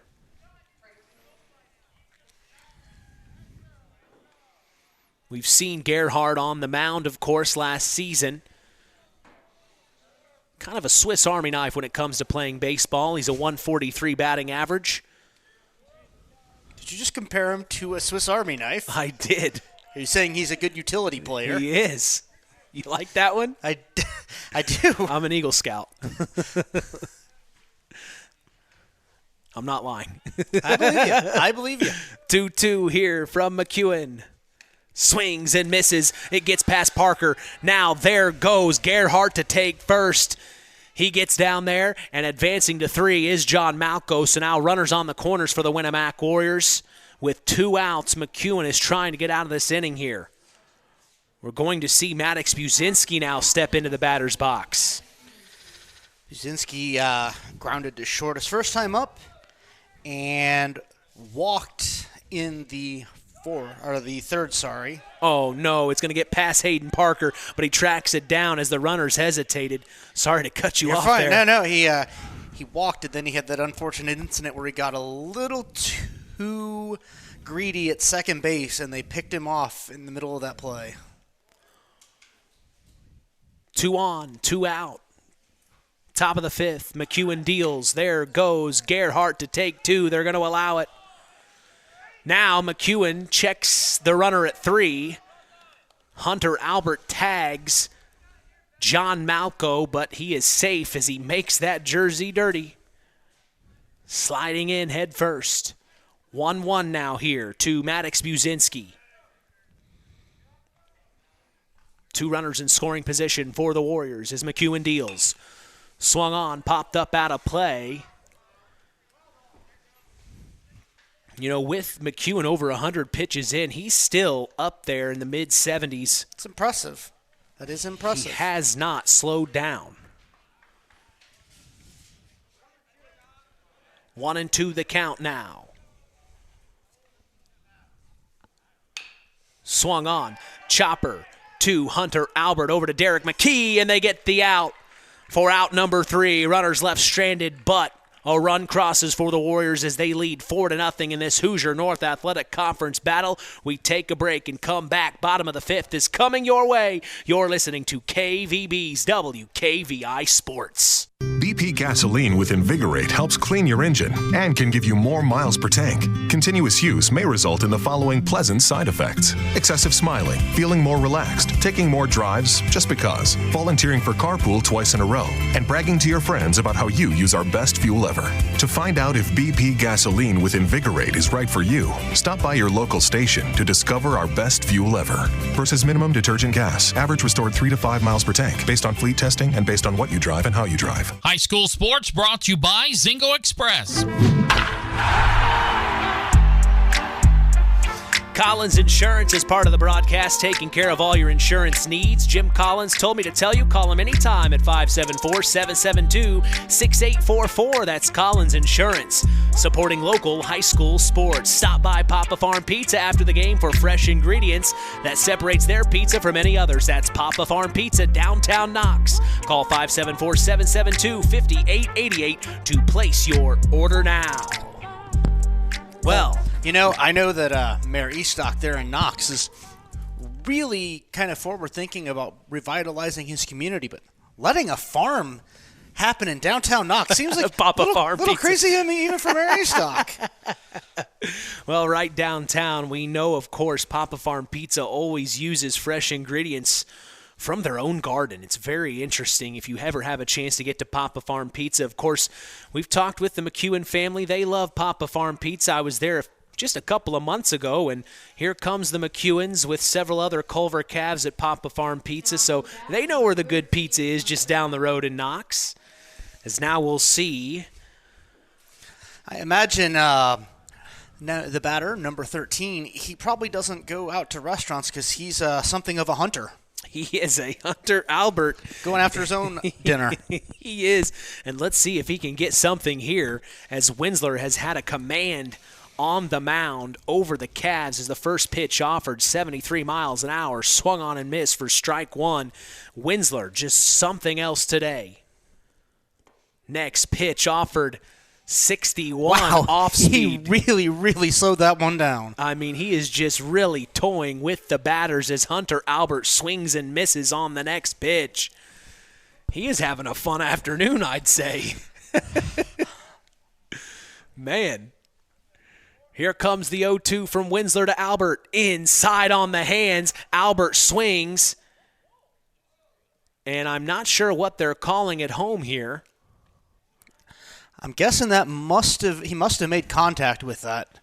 And the umpire is just calling it being foul. a little shy in clearing things up.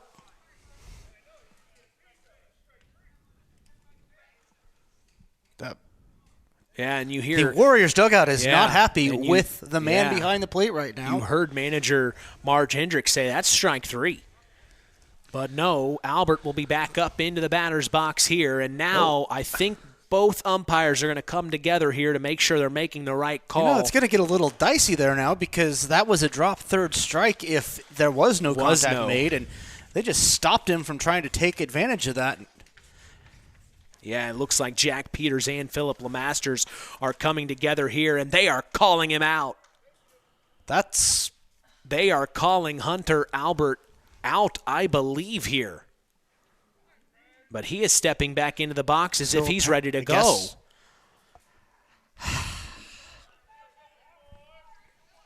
Well, I guess they're not calling him out. And then there, the next pitch, a chopper to second. Max Gearhart that was a lovely glove scoop over to Wyatt Wheeler. You know what? That might be my play of the game tonight just because it was so cool to watch. It was beautiful. What did I tell you? The Swiss Army knife. That's Max Gearhart making an athletic play Albert gets an extra pitch out of it, but it doesn't matter. Gerhardt gets the out for out number 1 here in the bottom of the 5th. The Warriors in charge at 4-0 here. Winsler deals the first pitch, and it will be a blooper into center field. Fall right in front of the center fielder, so a great job by Derek McKee for a base hit there. Second time the Cavs have had a runner on a base this afternoon. This is the time to strike here. Yeah, it really is, Mitch. You hope that you don't see any of the sloppy base running we saw that killed their chances last inning this time around. Winsler deals to Jack Rogers. This is Jack's, I believe, second appearance of the afternoon. You are correct. He struck out in the 3rd. Winsler, the 1-0 to Rogers. There goes the runner at 2, and it'll be fouled off as Rogers showed bunt, trying to get Derek McKee to second in scoring position. But he'll have to trot back to first here. A 1-1 count for Jack Rogers. Rogers, a 3-sport athlete here at Culver this senior year. Was at Culver Academy up to this point in high school, where he then came back his senior year to Culver Community. Of course, he was one of our Tyler Roth WKVI Athletes of the Week during the basketball season, and he's out here playing very well for the Cavs on the baseball diamond. He's very patient, making it 2-1 now. Another ball gets passed, and Winsler stretching his left arm. The left-handed pitcher doing a very, very good job today. The 2-1 from Winsler to Rogers. Bunt shown. Strike called. He didn't get a piece of it. There goes the runner at 2, and he slides in safe as Cash Roth tried to get it to number 23, Braden Mathias, in time, but no, sliding in safe is Derek McKee, and the Cavs have a runner in scoring position, I believe, for the first time today. Yes, yeah. Technically, Harrell made it to second base, but was nabbed, leaning a little too far, and the Cavs never got to take advantage of that.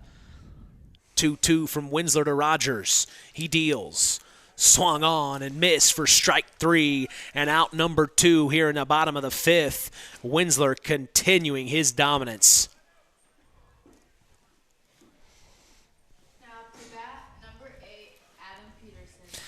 Peterson is one of the many victims of a ground ball right back to Winsler that he took to Wheeler at first for the out. First pitch offered to number 8, Adam Peterson. Gets past the catcher for ball 1. I think he actually might have gotten a piece of that trying to bunt. Oh, did he? I believe so. So it is a foul, making it a foul tip is a 0-1 now. Bunt shown again, but he doesn't get a piece of it. It still finds the zone for strike number 2. Winsler comes into today, get this, Nathan, a .48 ERA. Wow, that is not surprising. You know, actually, I did have that in my notes for the game. I kind of overlooked it as we focused on the batting stats, but that's fantastic. It is very evident how he has managed to keep such an impressive ERA. Well, and he's proved you don't have to throw 80-plus mile-an-hour pitches to get through the batting order. He's doing just the opposite, throwing mid-70s down to early 60s, just really causing problems as there's another swing and a miss. Strike 3, and Adam Peterson goes down swinging with a runner left stranded in scoring position. The Cavs aren't able to bring one across. The Warriors are in control here as we go to the top of the 6th. They lead 4-0. You're listening to Kankakee Valley Broadcasting's WKVI. It takes smart planning by a skilled expert to get you just the right heating, cooling, and energy-efficient system for your home. McGrath Refrigeration can install an affordable Armstrong air system that will cut your energy costs while enhancing your comfort. You'll see the difference in your first energy bill. Give McGrath Refrigeration, your local Armstrong dealer, a call today at 574-772-3575. That's 574-772-3575. McGrath Refrigeration, where the temperature is always just right.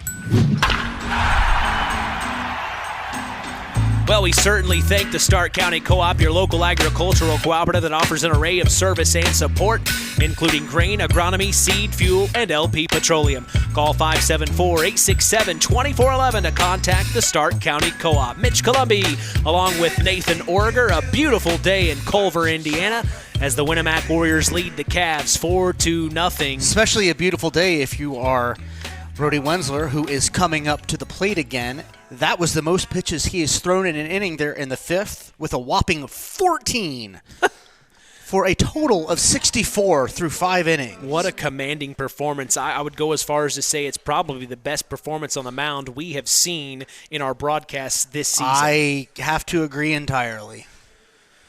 Jonas McEwen still on the mound for the Cavs. His first pitch offered to number 34, Brody Wensler, is a ball. I think the second one is as well. No, the first one was a strike. Second one is a ball, so now it evens it up 1-1 here to Brody.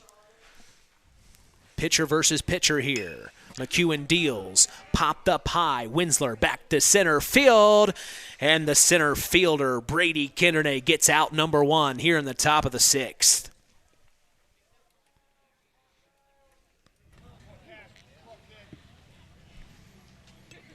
Now we go back to the top of the batting order. Now to bat. Cash Roth has walked, popped out to second, and made it.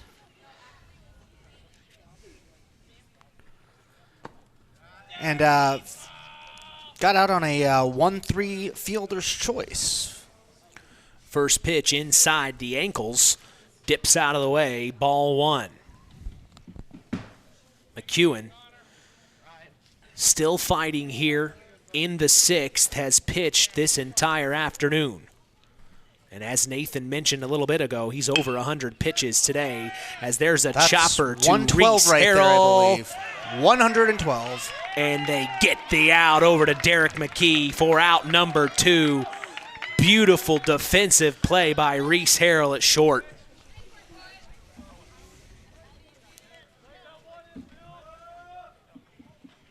Now to bat, number 4, Connor Burton. Brings up Connor Burton, the left fielder. Is this his 4th appearance? Yes. My goodness. First pitch called from McEwen, called strike in the head umpire's favorite spot, that lower right outside corner. Next pitch, oh my goodness. It almost hits Connor Burton. He has to dip out of the way, so now that makes it 1-1 here.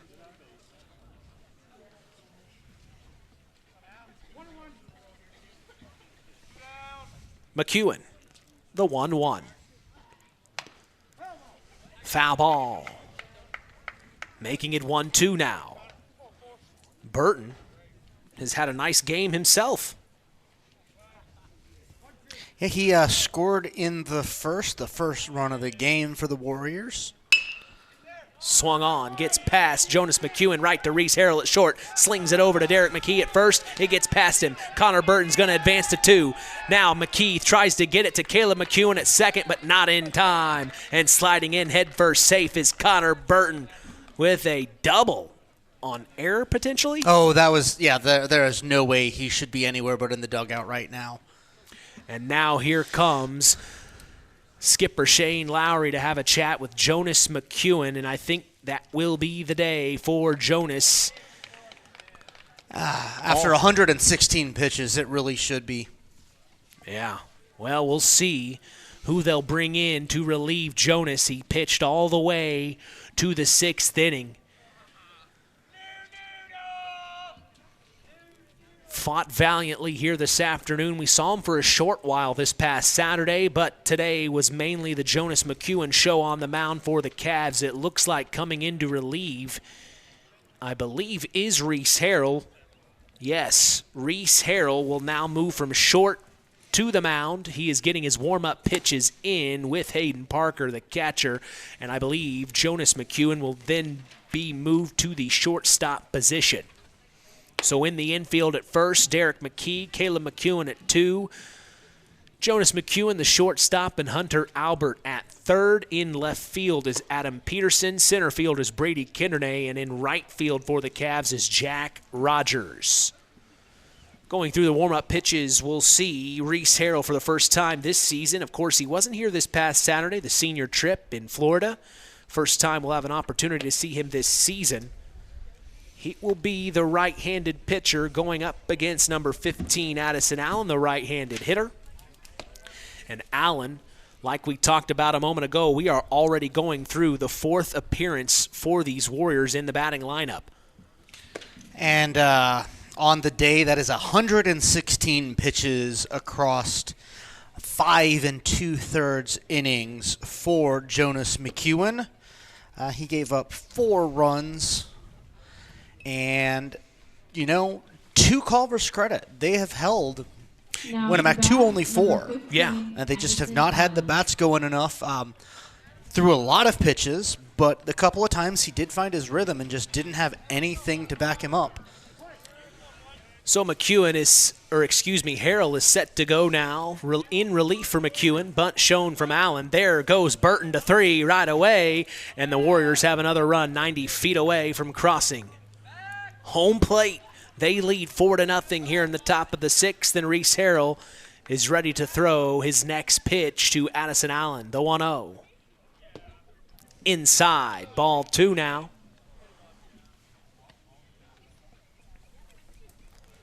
Oh, my.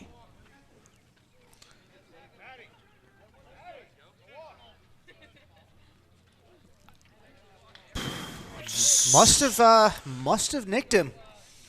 Now to bat, number 46, Wyatt Wheeler. Wheeler struck out, grounded into a 5-3 fielder's choice, and scored after a single to right field. That nice little poke he had in the gap. So after Harrell's grazing bean, that gives Addison Allen his base. Runners on the corners for the Winamac Warriors.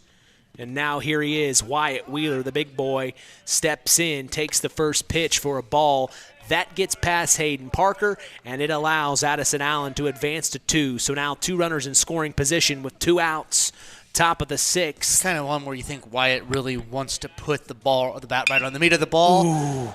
And he just got under it and popped it up. Right to center field and out number 3. A great job by Brady Kindernay for out number 3 with runners left stranded in scoring position. The Warriors still lead 4-0. We go to the bottom of the 6th. You're listening to KVB's WKVI.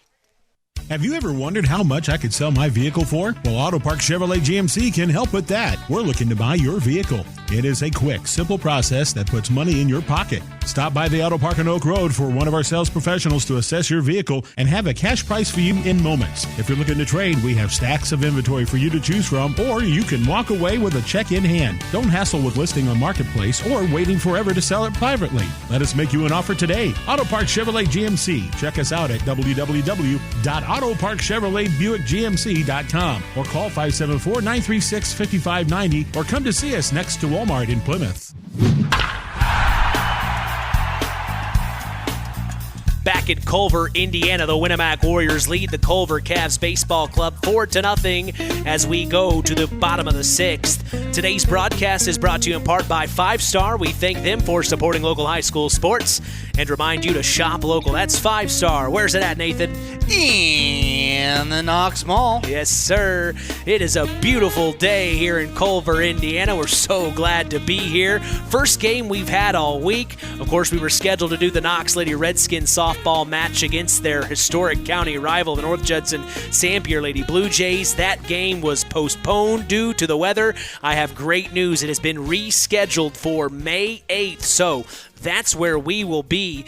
The Knox Lady Redskins were originally scheduled to take on the Culver Lady Cavaliers. They have rescheduled that game for, I believe, May 10th.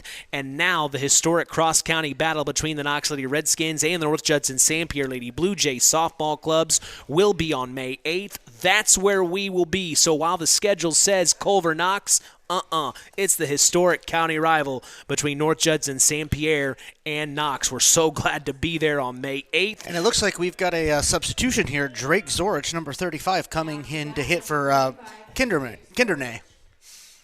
So, pinch hitter Drake Zorich, who we saw last Saturday afternoon, not have a bad day, if I remember. as he'll take the first pitch for ball one. But yes, very excited to be able to be bringing that rescheduled broadcast on May 8th. Next pitch offered to Zorich, a called strike, evening it up at 1-1 now. As Brody Winsler has just had a day, swings and misses and going down, striking out. Or no, that's strike two. My apologies. Got ahead. He looked so dejected, it looked like a strikeout. So the 1-2 here from Winsler. To Zorich. There it is. Swings and misses. Strike three and out number one here in the bottom of the sixth. It was interesting this past Saturday. Even though the Cavs were home, they were playing in the away team slot due to it being a doubleheader. So they were actually hitting in the top of each inning, where now they are the home team today, which they are, of course, hosting Winamac, batting in the bottom of the inning. As the first pitch from Winsler is a called ball. This is Adam Peterson for the Cavs. Or no, number 9, excuse me. My apologies. Hayden Parker back to the top of the batting order. Looked like number 8 from here as he takes the next pitch for ball 2. Winsler, the 2-0. Low, making it ball 3. And now Parker has some time.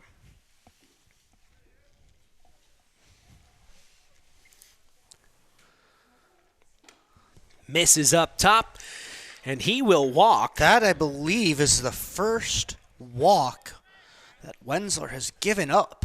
Might be getting a little tired here in the sixth. Now to bat, number 24. With one out, one on here in the bottom of the sixth, we will now see Jonas McEwen step into the box.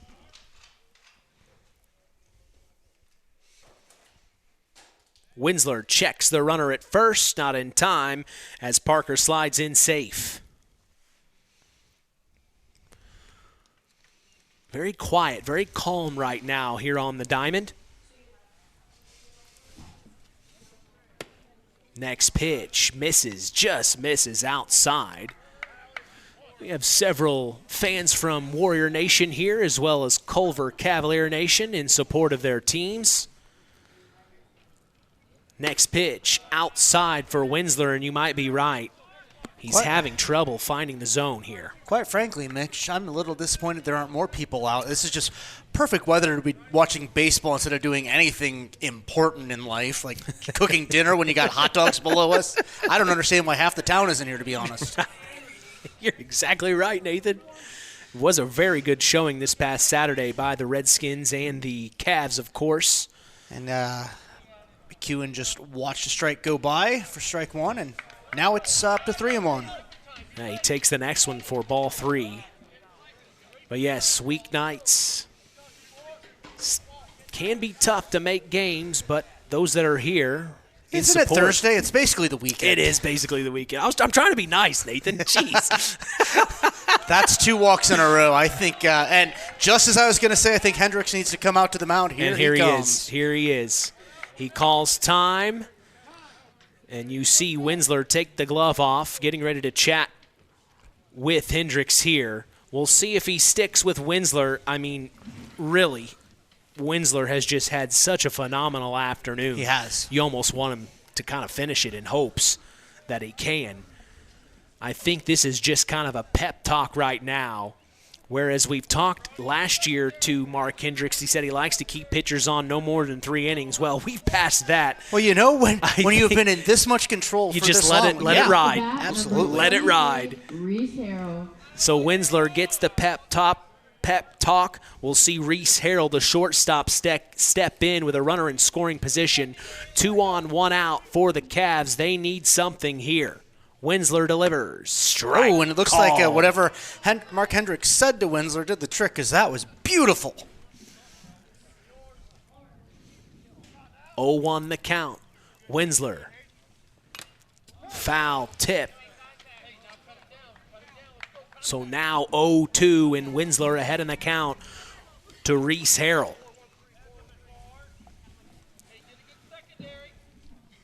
Like we said a little bit ago, Harrell comes into today at a .308 batting average. He's no slouch in the box this season. As here's the 0-2 from Winsler. There goes the runner at 2 and first. They are going to steal second and third, advancing the runner. So good job by the Cavs as that pitch from Winsler gets past Cash Roth.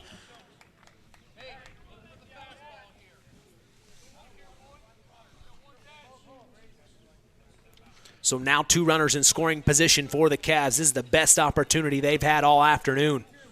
They need this here. Harrell steps in. Winsler doesn't like the sign. He shakes it off from Roth. Now he takes it. He kicks. He deals. Foul tip off the fence. We've got a battle here.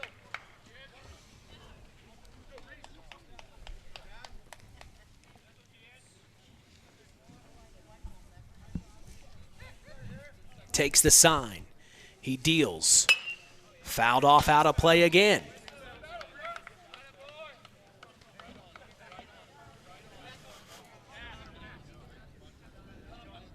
Harrell is certainly putting up a fight in this at-bat. You know, you mentioned he's been hitting really well this season. He's not been terribly productive today. Grounded out to Winsler in the first, and then made it on an error in the third, and ended up getting picked off there at second when he got a little too greedy rounding the bag. And I think he's, you know, that was close to his strike zone, but might be just a little high. So now 2-2 the count as Winsler tried a breaking ball in the upper right-hand corner. Just misses. Didn't break quite enough. Winsler, the 2-2.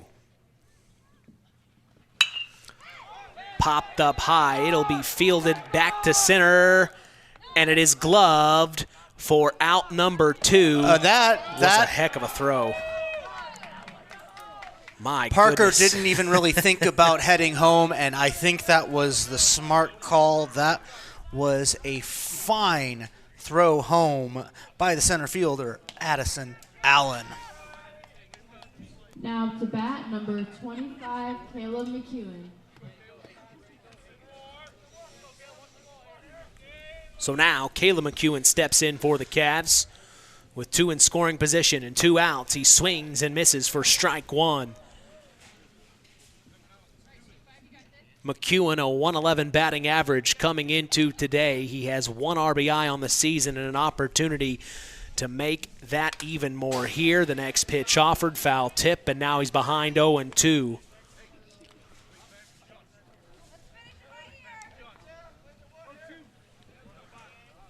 He digs back in, battling here.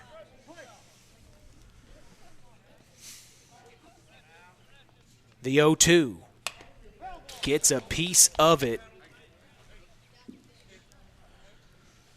You know, we know Caleb, a very good athlete here, along with his twin brother Jonas.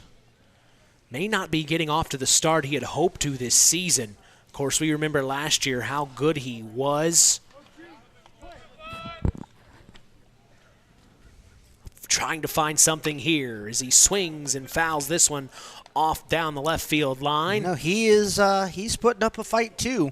I think we can start to see Winsler getting a little tired, not just with those bases on balls, but with how many pitches he is starting to throw to these still determined Culver hitters. The 0-2 from Winsler. Swung on and missed. You know, McEwen might have done Winsler a favor there, but he put it somewhere enticing at the very least, and he got the job done. So that is out number 3 with runners left stranded. 4-0, the Winamac Warriors lead. We pause and come back for top of the 7th. Action is coming your way. You're listening to KVB's WKVI Sports. Culver's Portside Marina handles all water and recreational needs. When it comes to pontoons, Godfrey leads the industry in performance and quality, and Portside Marina has them in stock. From Sanpan, Aqua Patio, Sweetwater, and Monaco pontoons, if you're looking for a family boat, Culver's Portside Marina can help. Discover the evolution of the wake boat through luxury models offered from Centurion and Supreme Surf Boats. Yamaha Wave Runners and Kawasaki jet skis are on the showroom floor waiting. Located at 514 West Mill Street in Culver. Stop in or call them at 574-842-5000. Culver's Portside Marina. Back at Cavalier Field, Mitch Columbia along with sports analyst Nathan Orger. We go to the 7th inning. 4-0, the Winamac Warriors lead the Culver Cavaliers. As the Warriors will be up to bat here, Nathan, but the bottom of the 7th will be all up to the Cavs to make something happen. Yeah, and it really, I think this top of the 7th is going to be critical. They have held Winamac to 4 runs, and we might end up seeing a new pitcher in the bottom half as Wensler has been tiring, and if we don't, that might be prime opportunity for Culver to take advantage of it, but it is not going to help if they cannot hold the Warriors right now. Reese Harrell on the mound in relief for Jonas McEwen, who got the start, trying to save this game here. They are trailing 4-0. The Warriors will bring in their 5, 6, and 7 hitters. Right in the middle part of the batting order, we'll see Braden Mathias start things here in the 7th. Mathias, he is on his 4th appearance this afternoon, and just like a lot of these other Warriors, he's having a nice afternoon. Harrell delivers the first pitch, swung on and missed by Mathias for strike 1. Harrell right to work. Low, hits the dirt. Good stop there by Hayden Parker, not letting it get by him. 1-1 now the count here. Mathias checks down to Mark Hendricks, gets the sign, and he steps in. The 1-1. Line drive back to Caleb McEwen. Bobbles it, fields it, throws it over to Derek McKee, but not in time. I think McKee wanted the out. He's asking the umpire how, but the umpire calls Mathias safe at 1. Good job by Caleb McEwen to stay with it. He really almost had it. That was a tough play, and just keeping it in the infield was a pretty good effort there on his part. Mathias gets a lead off first. Harrell checks him. Now he deals to John Malco. Swung and missed for strike 1. John Malco had an RBI double at his last plate appearance, if I'm not mistaken. You are correct. The 0-1 from Harrell. Swung on and fouled down the left field line, and now 0-2 to John Malco, and this is what Harrell wants. Get out of this inning quickly and get to the bottom for a hopeful comeback. The 0-2 from Harrell to Malco. Outside, trying to get him to chase, but good patience there by John. He'll step back in. The 1-2 from Harrell. Steps off the bump, checks Mathias at 1. Doesn't throw, but Mathias dives head first to stay safe. The 1-2 from Harrell. Ooh, misses inside up top. Almost gets past Hayden Parker, but that is enough time to allow Braden Mathias to get to 2 for a stolen base.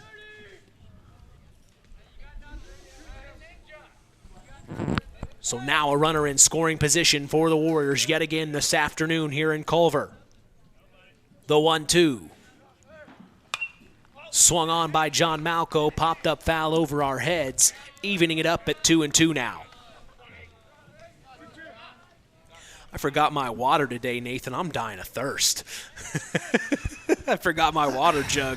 You talk way too much not to have your water with you, Mitch. I learned my lesson today. The 2-2 misses up top. Malco dips out of the way. Now a full count here. Harrell in a fight. Malco not wanting to go down easy. Ooh, misses the zone. Malco will take his base. It gets past Hayden Parker, and Braden Mathias will go ahead and take third. So now runners on the corners for the Winamac Warriors. With no outs here in the top of the 7th, they have another run 90 feet away. Now to bat, number 7, Max Gearhart. Gearhart is struck out, made it to first on a drop third strike, and made it to first on an error. So he has not had a true hit for himself today, but he has gotten himself on base a couple of times. And he made that sweet, sweet scoop toss out of the glove. It was beautiful. Harrell delivers the first pitch. 69 mile an hour just outside. Good job by Gerhardt to stay patient and let it go by for ball 1. 1-0 from Harrell to Gerhardt. There goes the runner, John Malco, to take 2. A foul tip by Gerhardt. It's going to bring John back to first here.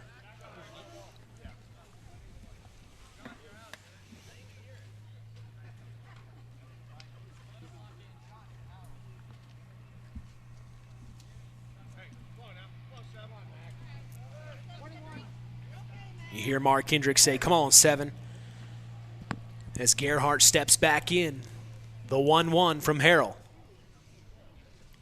There goes Malco to take 2. Not even going to try.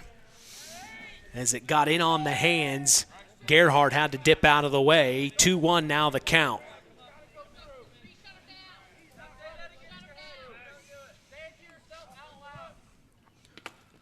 Low and in the dirt for ball 3. Parker makes sure it doesn't get past him that time. With 2 runners in scoring position, you don't want to let any more runs cross, knowing the bottom of the 7th, it's up to you, being the Cavs, to try to tie it up or win it.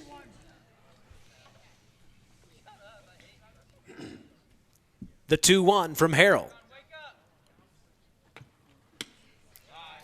Oh, that was 3-1. My apologies. There's ball 4 as he will load up the bases, walking Derek McKee. And not a spot you want to be in if you're the Culver Cavs here in the top of the 7th. They will see Maddox Buzinski now step in, the right fielder. Now to bat, one of those athletes at Winamac we know a lot about. Swung on by Buzinski. Foul down the left field line for 0-1. Harrell's in a fight here. Bases loaded, nobody out. Top of the 7th, the Warriors lead 4-0. They're hoping to pad that lead even more here.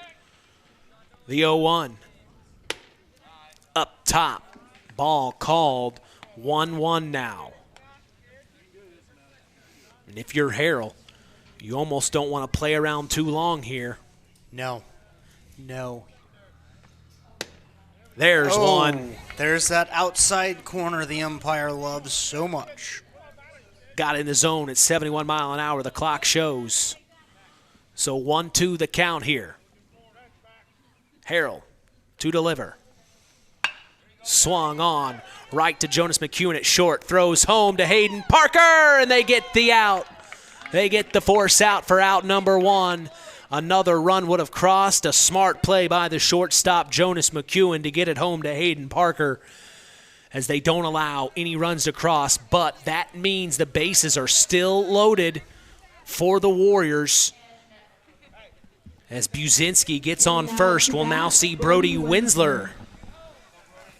He's got one more chance here, kind of help himself out or to give a little padding to whoever might come in to relieve him in the bottom of the inning. Swings on the first pitch, offered back to right and field. There, it'll fall in front of Jack Rogers. Oh my goodness. The John Malco will come home, and it looks like number 7, Max Gearhart, will get to 3. They tried to throw him out at 3. It gets past the third baseman. He'll advance all the way home.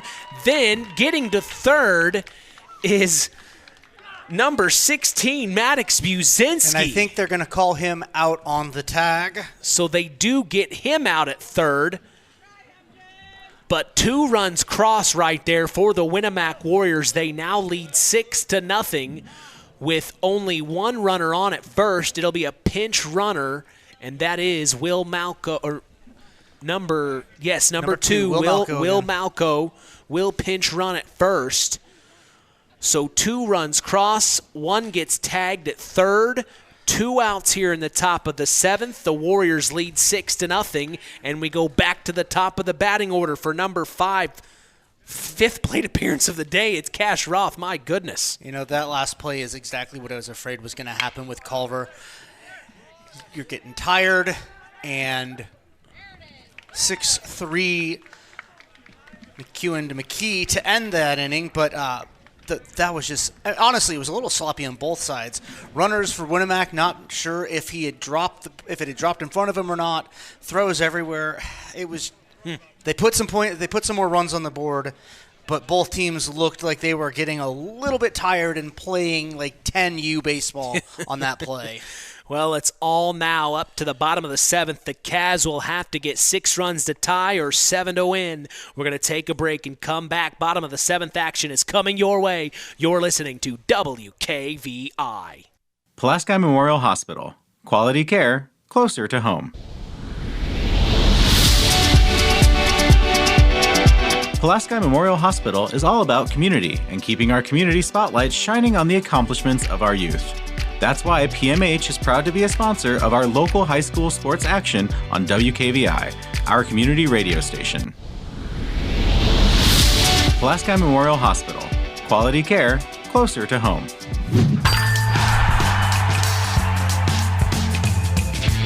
Back in Culver, Indiana, at Culver Baseball Field, Mitch Columbia along with Nathan Orger. We're going to the bottom of the 7th, where the Winamac Warriors lead 6-0. They have had their way today, but it's all up to now. Backs up against the wall. We will see for the Cavs, number 13, Hunter Albert, Derek McKee, and Jack Rogers, the 5, 6, and 7 hitters. And it looks like Brody Winsler will try to finish this one on the mound for the Winamac Warriors, Nathan. You know, I admire Coach Hendrick's faith in Winsler to finish it off. He's clearly been showing a little bit of a sign of being tired after 6 scoreless innings. But if he's got enough gas in the tank, let the kid have his day. If he does, in fact, finish this inning off, it would be a complete performance on the day for Brody Winsler. Complete game shutout if he's lucky. If he's lucky. Which right now, as luck is standing, it's definitely been on his side all afternoon. As he will deal to Hunter Albert, the first pitch is low, ball 1. He had a tough 6th inning, but was still able to get out of it without letting any runners cross. In the 6th. Now here we are in the 7th. It's a chopper. Smart move gets, with Winsler letting the shortstop grab that one. He thought about it for a second. There was no need to exert himself like that. Let your defense do the job. And Matthias gets it over to Wyatt Wheeler for out number 1. So that's exactly what the Warriors want to do here. 2 outs to go before they win this HNAC battle and would go to, I believe, 4-1 in the conference. You are correct. Yeah. They will go to 5-3 on the season and 4-1 in the conference. First pitch offered to Derek McKee is swung on and missed, a 72-mile-an-hour pitch.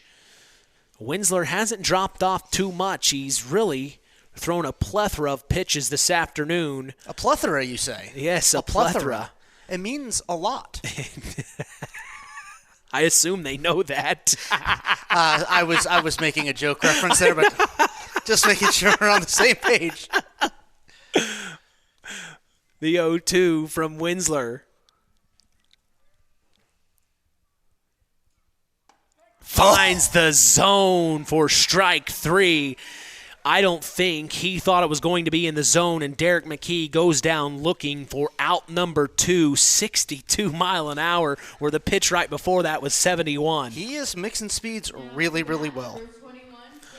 Now we'll see number 21, Cam Whitworth. We saw him pitch on Saturday. So Whitworth will get his first plate appearance of the afternoon. He comes into today a .083 batting average. Trying to turn that around here at this one as he swings and misses on the first pitch offered. There that was, 72 mile an hour again from Winsler. He starts him off with a little speed. May back it off here with a mid-60s pitch. We'll see the 0-1. Yep, 66. Outside for ball 1. 2 outs, nobody on. Bottom of the 7th. It's now or never for the Cavs as they trail 6-0 to the Winamac Warriors. The 1-1 from Winsler finds the zone for strike 2. And now he is 1 strike away from having a shutout. A complete game for Brody Winsler here is on the line. He deals. Swing and a miss. Strike 3, 61 mile an hour off speed pitch. Gets Cam Whitworth swinging. My goodness. We just saw the best pitching performance of this season. Hands down, Mitch. Hands down.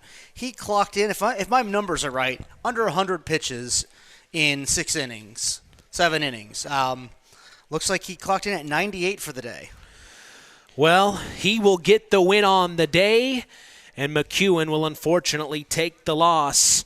But the Winamac Warriors win this afternoon 6-0 over their Hoosier North Athletic Conference foe, the Culver Cavaliers, on the road. We're going to take a break and come back for our Collins Insurance post-game show. We'll announce our Stark County Co-op play of the game, and then our Ashley Derrickson five-star player of the game. That's all coming your way in the Collins Insurance post-game show. You are listening to Kankakee Valley Broadcasting's WKVI.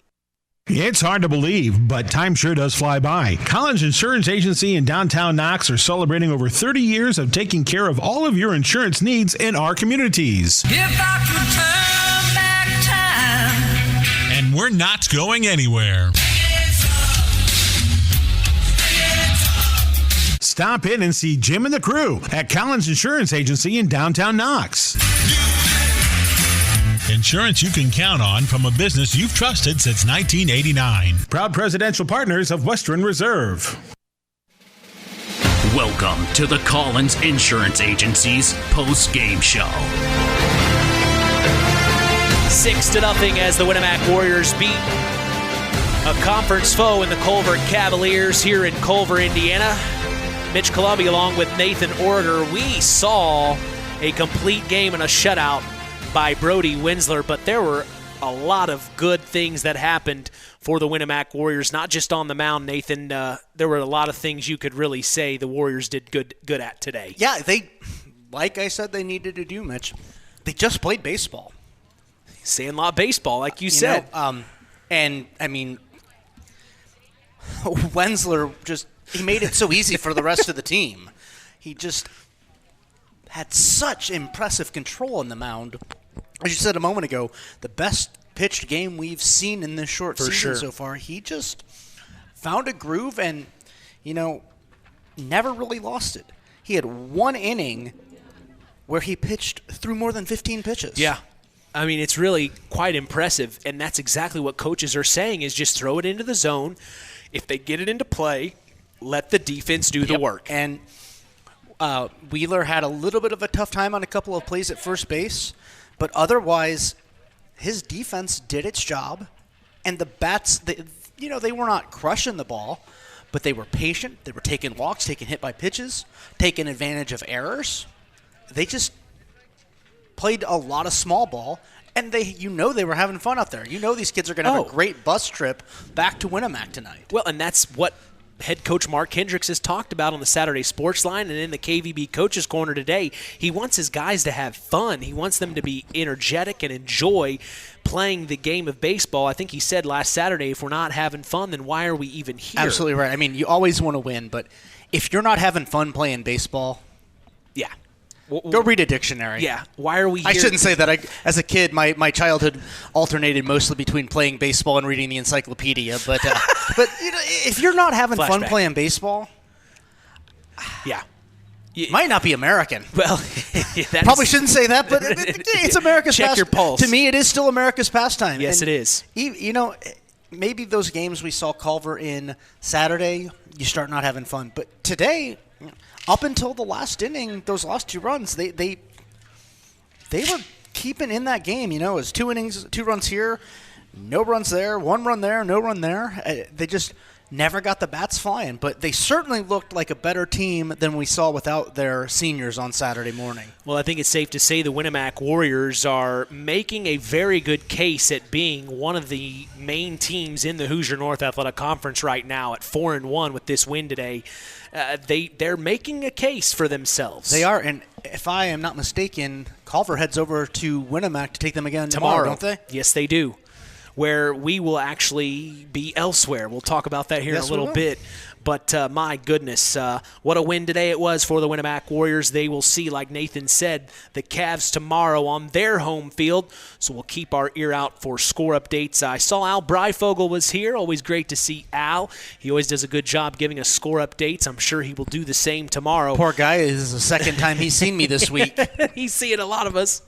But we sure do appreciate him. He said he was bringing his radio today, so hopefully he was listening to us while he watched the game.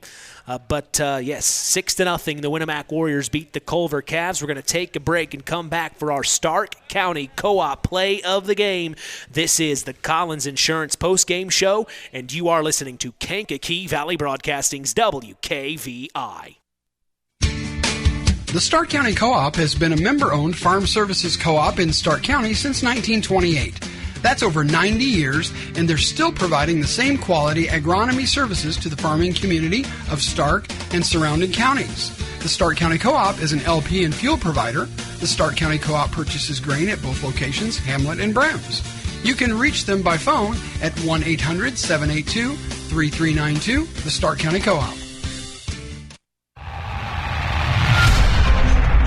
It's time for the Stark County Co-op play of the game. Let's return to the voice of WKVI Sports, Mitch Columbi. Hey, thanks, John. Big time shout out to him. He caught the game Mitch. He caught the game all the way from Florida, working on my English here at 31 years old. But what do you believe is our Stark County Co-op play of the game today, Nathan? So, Mitch, like I said just a minute ago, there was nothing that really stood out. They just played consistent baseball on the Winamac side. Other than Malco's hit that arguably with either a double or a single and extending on the throw, I don't think they had any double base hits. It was just a lot of small ball. I think I'm going to give it to our friend, the second baseman, Max Gearhart, just because that glove scoop to Wyatt Wheeler just looked so dang sexy. Like that was the sort of play that shows you've got some athletic skill, but also you're just having fun playing baseball. He got it out. He knew he wasn't going to get it with his hand, and it's almost as if the only thing would have made it cooler is if he had tossed the whole glove to Wheeler, but that was not necessary in this case. So, in the absence of any really sparkling offensive action, as opposed to the grinding it out that we saw from the Warriors, I'm going to give it to Max tonight. Yeah, Max Gerhardt. I wouldn't even say he didn't even squeeze the baseball. It literally hit his glove, and at the same time, it was a pretty smooth motion. It was very athletic play, very good rhythm there. And I had just said a few moments ago, we've seen Max Gerhardt on the mound. He is one of the Swiss Army knives on this team for the Winamac Warriors. What a heck of a play it was. I think his dad owes me lunch now after this. He does. If you're out there listening, Tim. Well, congratulations to Max Gerhardt in that beautiful play. The scoop to first to get that out. What inning was that? Do you know? I know that's a tough question. Sorry. 4-3. That looks like that would have happened in the fourth to Hunter Albert. Yeah. So a very nice play by Max Gerhardt. That is our Stark County Co-op play of the game. We will take a break and come back and announce our Ashley Derrickson 5-star player of the game. Don't go anywhere. This is the Collins Insurance post-game show, and you are listening to Kankakee Valley Broadcasting's WKVI.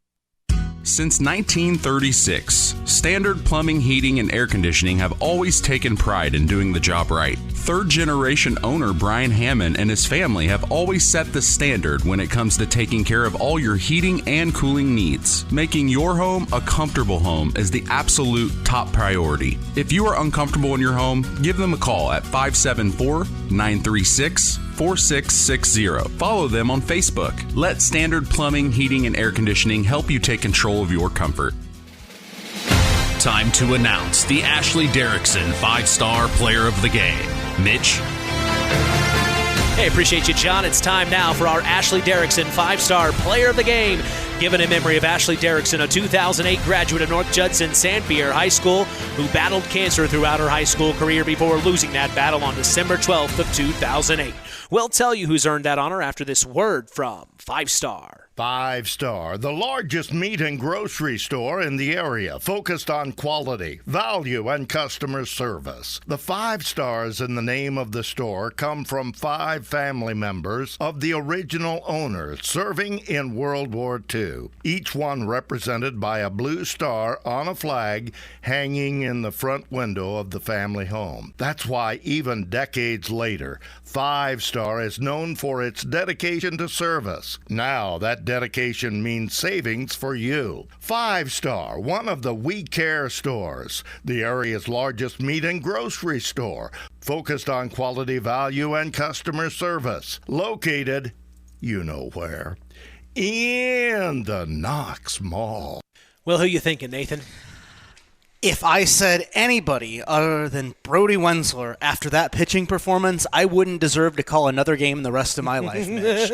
You know, that, like I said, with the exception of that rough 6th inning where he still came out without giving up any runs, he didn't throw more than 14 pitches in an inning for a total of 98 on the day in 7.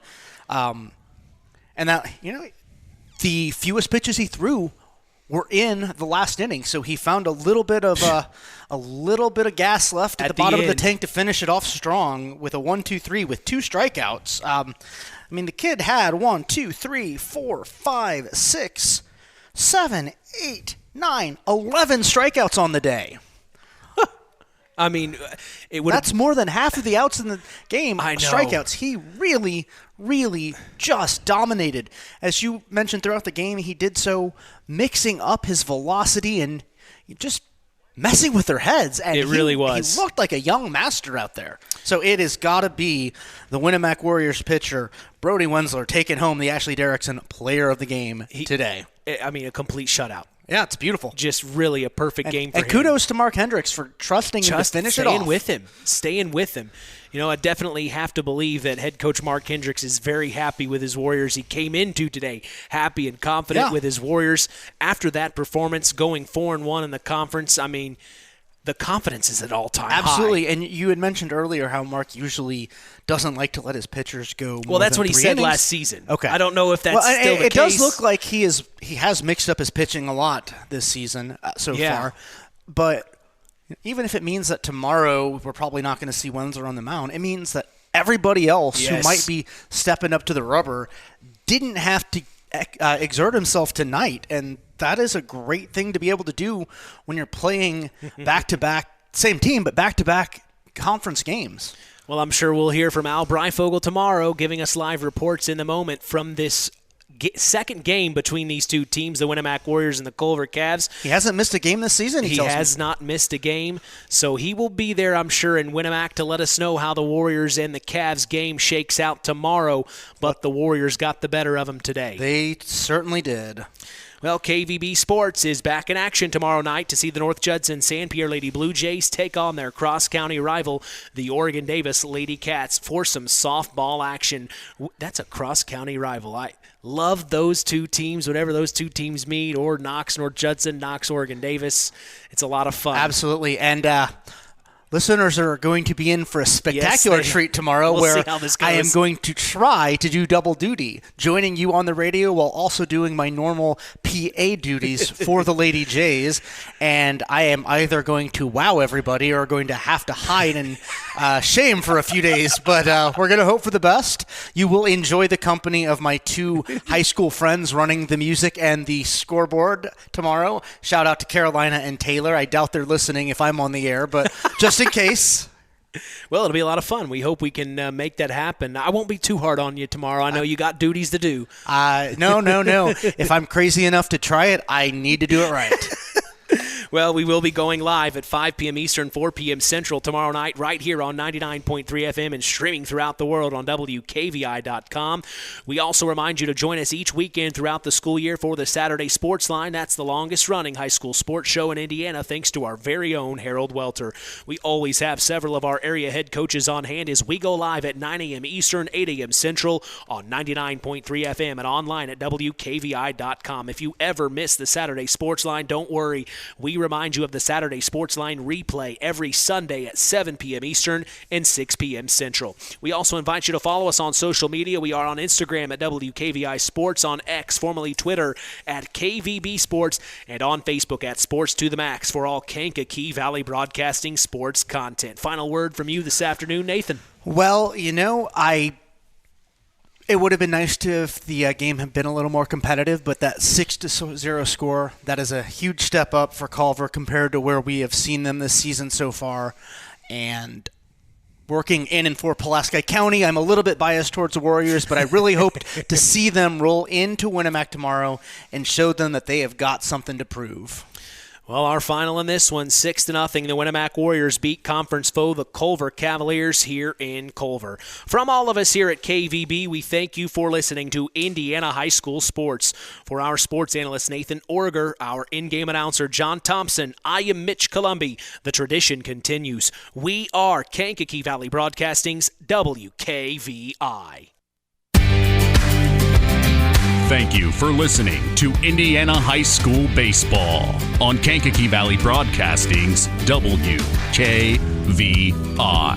Sponsored in part by Culver's Portside Marina, NEPCO, Crane and Equipment Services, Farm Fertilizers, First Farmers Bank and Trust, Lawrence Farms, Mark's Body Shop in Knox, Zingo Express, Pulaski Memorial Hospital, Stark County Co-op, The Auto Park with locations in LaPorte, Plymouth, and Bremen, Standard Plumbing, Heating, and Air Conditioning, Collins Insurance, Howard's Marathon of Winamac, and 5 Star. We'd like to thank our sponsors for their dedication in supporting local high school sports and helping continue the tradition on Kankakee Valley Broadcasting's WKVI.